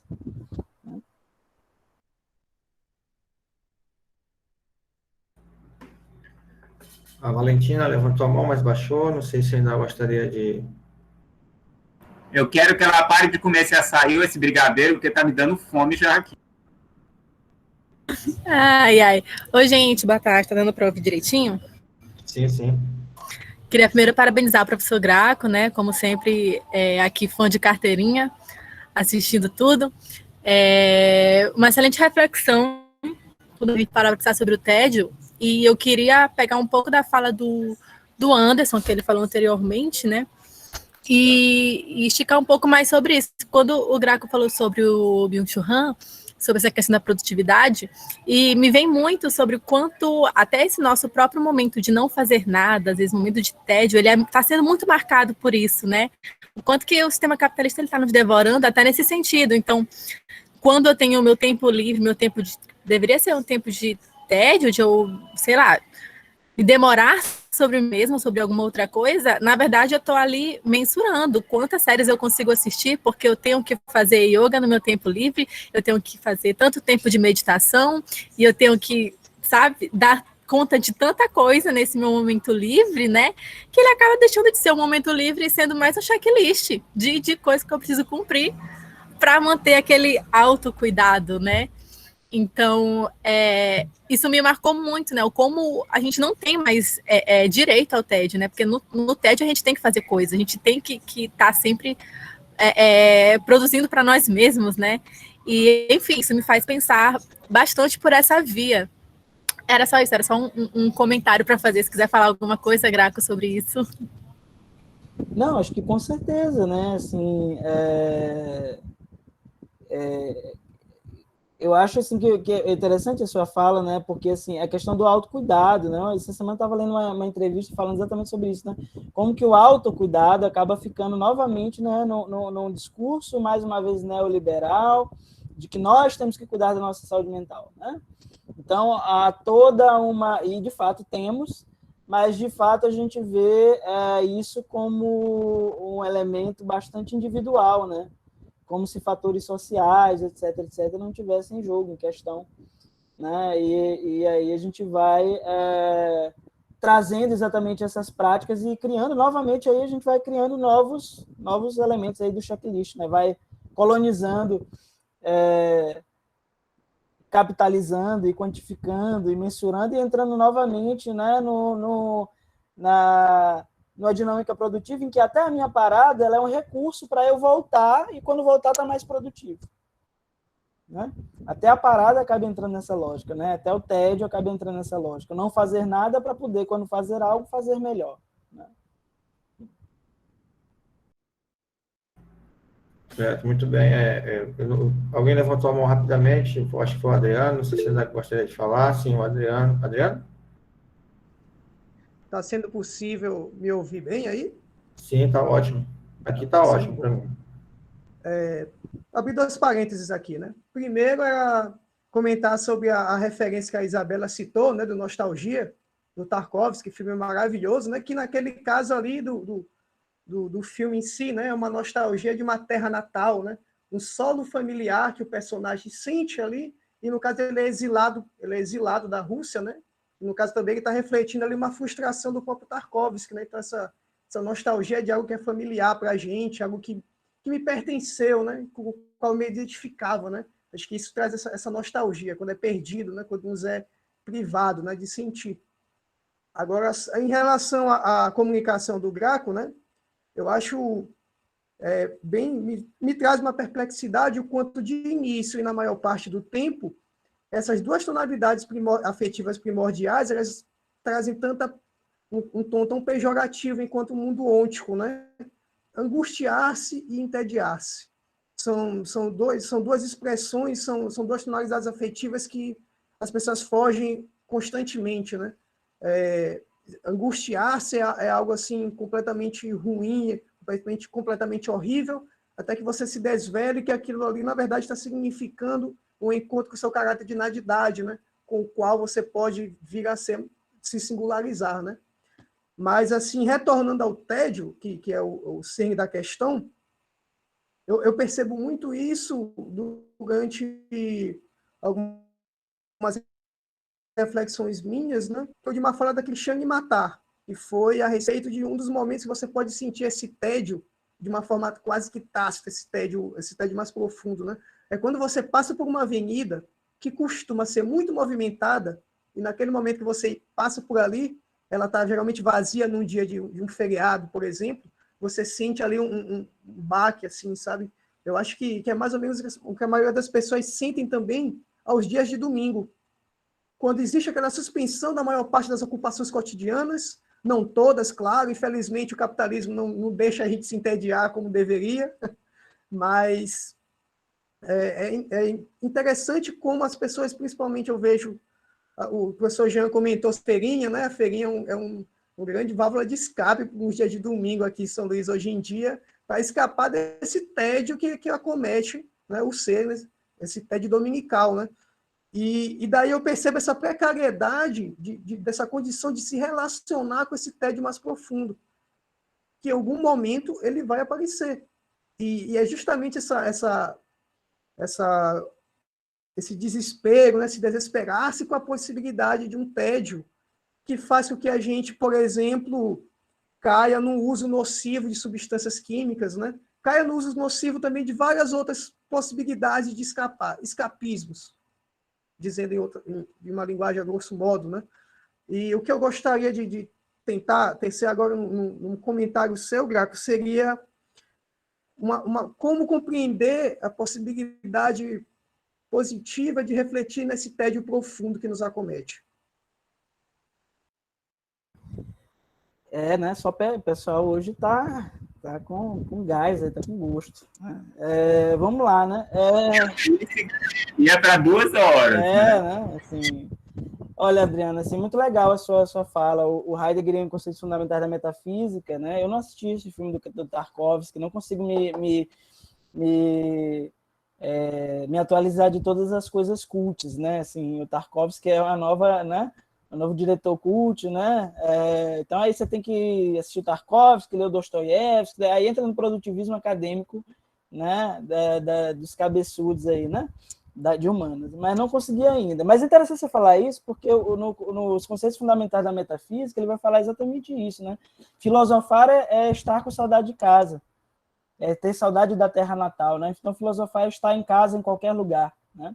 e que tem a ver exatamente com a resposta que eu acho que eu vou te dar e que tem a ver exatamente com a que eu acho que a Feijó falou ontem, né? Acho que a fala dela ainda está reverberando aqui em mim. A dificuldade que nós temos de lidar com o tédio profundo, quando ele surge, e ele surge, né? O tédio e a angústia, é a dificuldade que nós temos de lidar com aquilo que nós somos, né?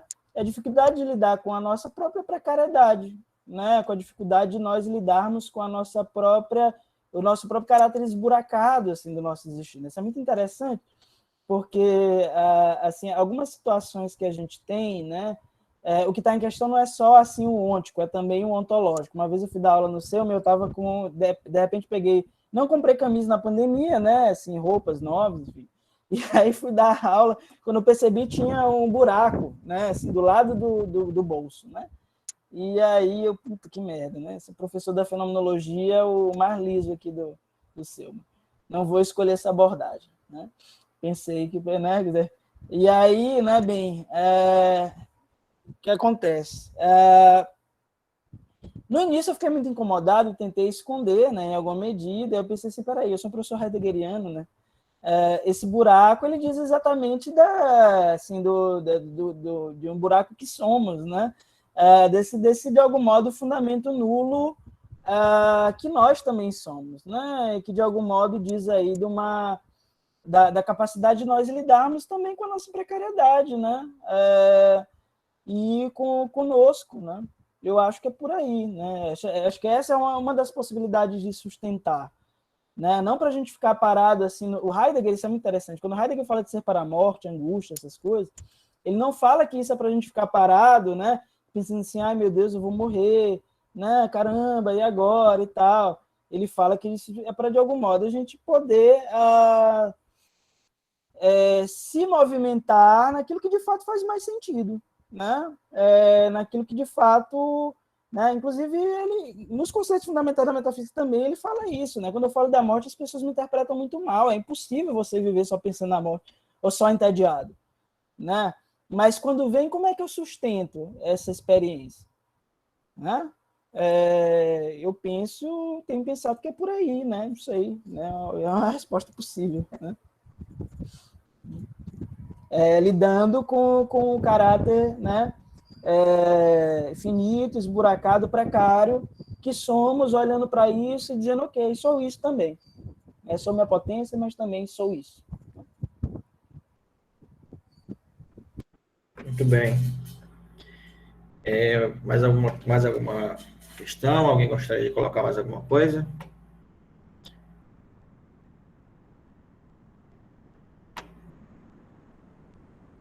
Eu só gostaria de ser solidário ao professor Graco, porque as minhas camisas têm vários buracos. Eu me dou conta quando eu entro em sala de aula. Eu falei, agora já foi, né? Mas aí a gente tem que lembrar sempre disso que você falou, né? O buraco é o retorno à coisa mesma, né? A gente sai de um buraco e volta para um buraco, né? A gente só se dá conta da morte. E aí, Heidegger me desculpe rapidamente, né? Eu lembro muito do Levinas, né? A morte do outro nos coloca em contato com a nossa própria morte. Recentemente eu vivi 2 mortes e 2 lutos que estão pesando até agora, que foram minhas 2 cadelas. Uma delas, minha cadela coterapeuta, que foram mais de 14 anos comigo. Então, as imagens, as lembranças, né? Uma noite ela quente no meu braço e na outra eu fazendo o enterro. Né? Então, tudo vem, e não é porque é um animal apenas, né? Como as pessoas pensam, naturalizam, né? Até quando dão os pesos, meus pesos, meus sentimentos, isso já é muito natural, né? Aquelas pessoas que realmente conhecem, que vivenciam, que passam, elas entendem o que é isso. Elas entendem essa parada que dá, né? E essa talvez seja uma das grandes dificuldades que a pessoa tem de lidar com a morte do outro na questão da pandemia, né? Essa tragédia que aconteceu em São Luís, agora eu fiquei pensando, e quantas vezes eu já mandei nas cajazeiras, meu Deus. Isso foi uma coisa que sempre eu pensei, e se de repente vier um carro desgovernado aqui, para onde que eu vou? Eu vou sempre pensado na parede. Quando eu vi aquilo, eu falei assim, a faticidade, né, o acaso. Camus nos faz lembrar muito a ideia do absurdo, né? Ele ia de carro, de trem, aí resolve, fulano, me dá uma carona. Tá, vou. Aconteceu. né? Então, essa ideia de absurdo, e talvez a negação esteja nessa questão do absurdo, né? De negar. E, para terminar minha fala, né? Eu revendo memórias, vivenciando esse luto, da saudade, do animal, do que eu vivi, eu vou mexer no computador, aí vem aquela questão da temporalidade, do armazenamento, eu vejo um vídeo em que eu chego em casa e ela briga comigo porque eu tinha chegado tarde, latindo para mim e pulando. E aí eu comecei a ver uma série de fotos e lembrei, né, de todo o movimento. Assim, como isso é dolorido, né? Se é dolorido, a gente que tem uma relação de afeto com um animal, como ocorre, né? E como é perverso o que está acontecendo agora, quando você tem famílias que perdem parentes, que são impedidas de vivenciar esse luto, né? Que são impedidas de ver o corpo, né? Que são tiradas rapidamente dessa sua linha e que não tem um suporte. E aí a psicologia é extremamente relevante, né? Um suporte pelo menos de escuta. De ter alguém que consiga escutar essa dor, escutar esse momento, falar sobre isso, né? E essa confusão que a professora Ana muito bem falou, né? Muito psicólogo confundindo transtorno, uma série de coisas, né? Com dor, com tristeza, e aí já diz que é um transtorno X, um transtorno Y. Eu fico com muita dúvida disso, porque eu acho que é muito complicado, é muito apressado dizer que fulano está com transtorno de ansiedade. Né? Fulano teve uma paralisação temporal, seus projetos de futuro, suas inquietudes, suas angústias. E é isso que você falou, né? Eu assim, como eu sei, né? Eu lembro muito de uma coisa assim, como eu sei que eu sou chato, que eu sou rigoroso, que eu sou ranzinza, os outros me chamaram de ranzinza, chato e rigoroso, eu não tenho problema nenhum. Eu sei que eu sou, eu me conheço. Né? Agora o outro chegar e fazer isso, e você não ter o processo do autoconhecimento, aí, bebê, desorganiza tudo. Desorganiza tudo, vem um surto, vem um mal-estar, vem a fuga para uma série de coisas, né? Que não é apenas aquela saída para tomar cerveja para relaxar, né? Eu fui brincar, isso aqui não é cerveja não, tá, gente? É água tônica. Então, sair para relaxar, e é quando eu me referi à feirinha, eu ia fazer um contraponto e acabei esquecendo. É o contraponto que eu sempre gosto, né? Como um bom leonino, eu sempre gosto de ir ao Palácio dos Leões, que é o meu palácio. Né? Pelo menos em espírito eu rondo ali. Tem uns leões na frente e logo tem um pôr do sol. Então, antes de algumas atividades, como bem lembrou, acho que foi a Adriana, né?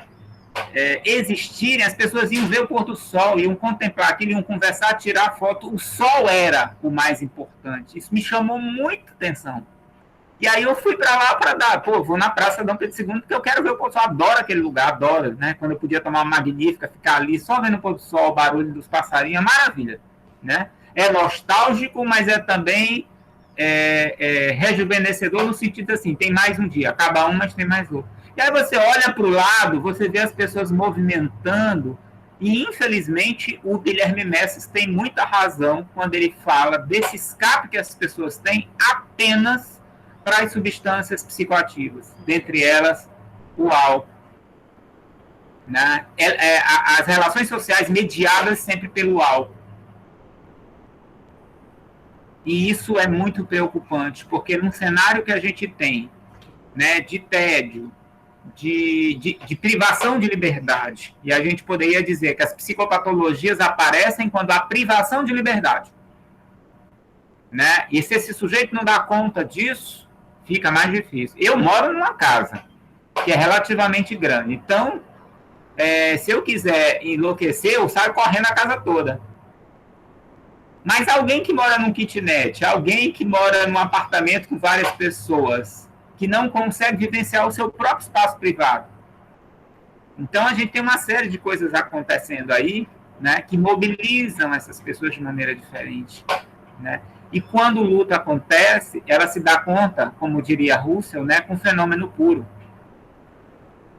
que antes era naturalizado. Né? Ela vê a coisa em carne e osso e fica insuportável. E aí vem os aparecimentos, né, de psicossomatizações, de uma série de coisas que nós, como psicólogos, também passamos por isso, que nós não somos nem deuses, nem temos cápsulas que a gente compra na Pague Menos Extra Farma Drogazil, toma e fica imune a todas essas questões. Não, a gente sente na pele. Por isso, talvez também a gente compreenda mais. Porque eu tinha um ex-aluno monitor que ele dizia assim, hoje ele está numa outra abordagem aí, paralela de trabalho, e ele dizia assim, olha, você pode até não ficar na fenomenologia, mas depois que você passa por ela, e eu acho essa frase dele fantástica, né? Porque a fenomenologia tem isso, ela nos tira, né, daquela ingenuidade. Então eu passo a ver o buraco como uma realidade, não apenas como uma questão estética, né? O buraco existe, e esse buraco, ele diz de mim, ele diz de uma série de coisas. Diz do tecido, do tempo, da matéria, da ilê, da forma, né? Ele diz uma série de coisas. Então não é apenas um buraco que apareceu. Ela te leva para uma, como é que eu poderia dizer? É uma forçação da consciência, de bebê, acorda, ó. Aqui, ó. Tá acontecendo aqui, ó. Tem buraco aqui, porque tem traça, porque tem uma série de coisas. Então, é interessante isso, porque a gente é tragado para sair da atitude natural. Só que muitos, né, e não significa não viver a atitude natural, mas muitos preferem permanecer, porque é mais econômico, psiquicamente falando, existencialmente falando, né? É mais suportável não ver, né? E aí talvez a negação do tédio possa ter uma explicação em relação a isso, né? Bem melhor. E aí, ao invés de ver o pôr do sol, que eu lembro que um dia está terminando e o outro vai começar, e talvez eu não chegue nesse outro dia, eu vou para o outro lado, tomo uma cerveja, converso com as pessoas, fico bem, caio no chão, sou levado para casa, ou faço qualquer coisa, e está tudo bem, porque aí eu já vou adormecido, né? Eu nem sinto a dor direito. E aí isso justifica o uso das substâncias. É isso.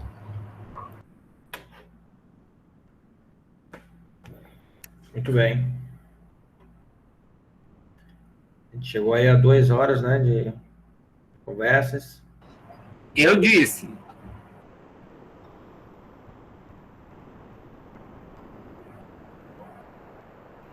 Certo. Muito obrigado, Vitor, por sua participação. Obrigado, Vitor.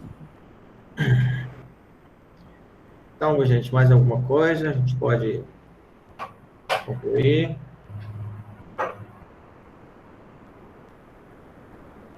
Acho que assim a gente conclui, né?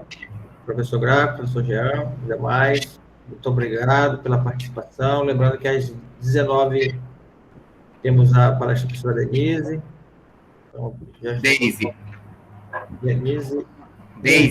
Daisy, perdão. E aguardamos todos, né? Às 19, se quem puder, né, participar. Muito obrigado. Muito obrigado, gente. Só uma coisa, muito obrigada, pessoal, aqui das Minas Gerais, tá? Foi um prazer compartilhar esse momento tempo com vocês. Boa tarde. Boa tarde. Prazer foi nosso. Até mais. Tchau, gente. Muito obrigado. Tchau. Boa tarde, então. 16 horas, 18 de agosto de 2021, encerrando a conferência da tarde.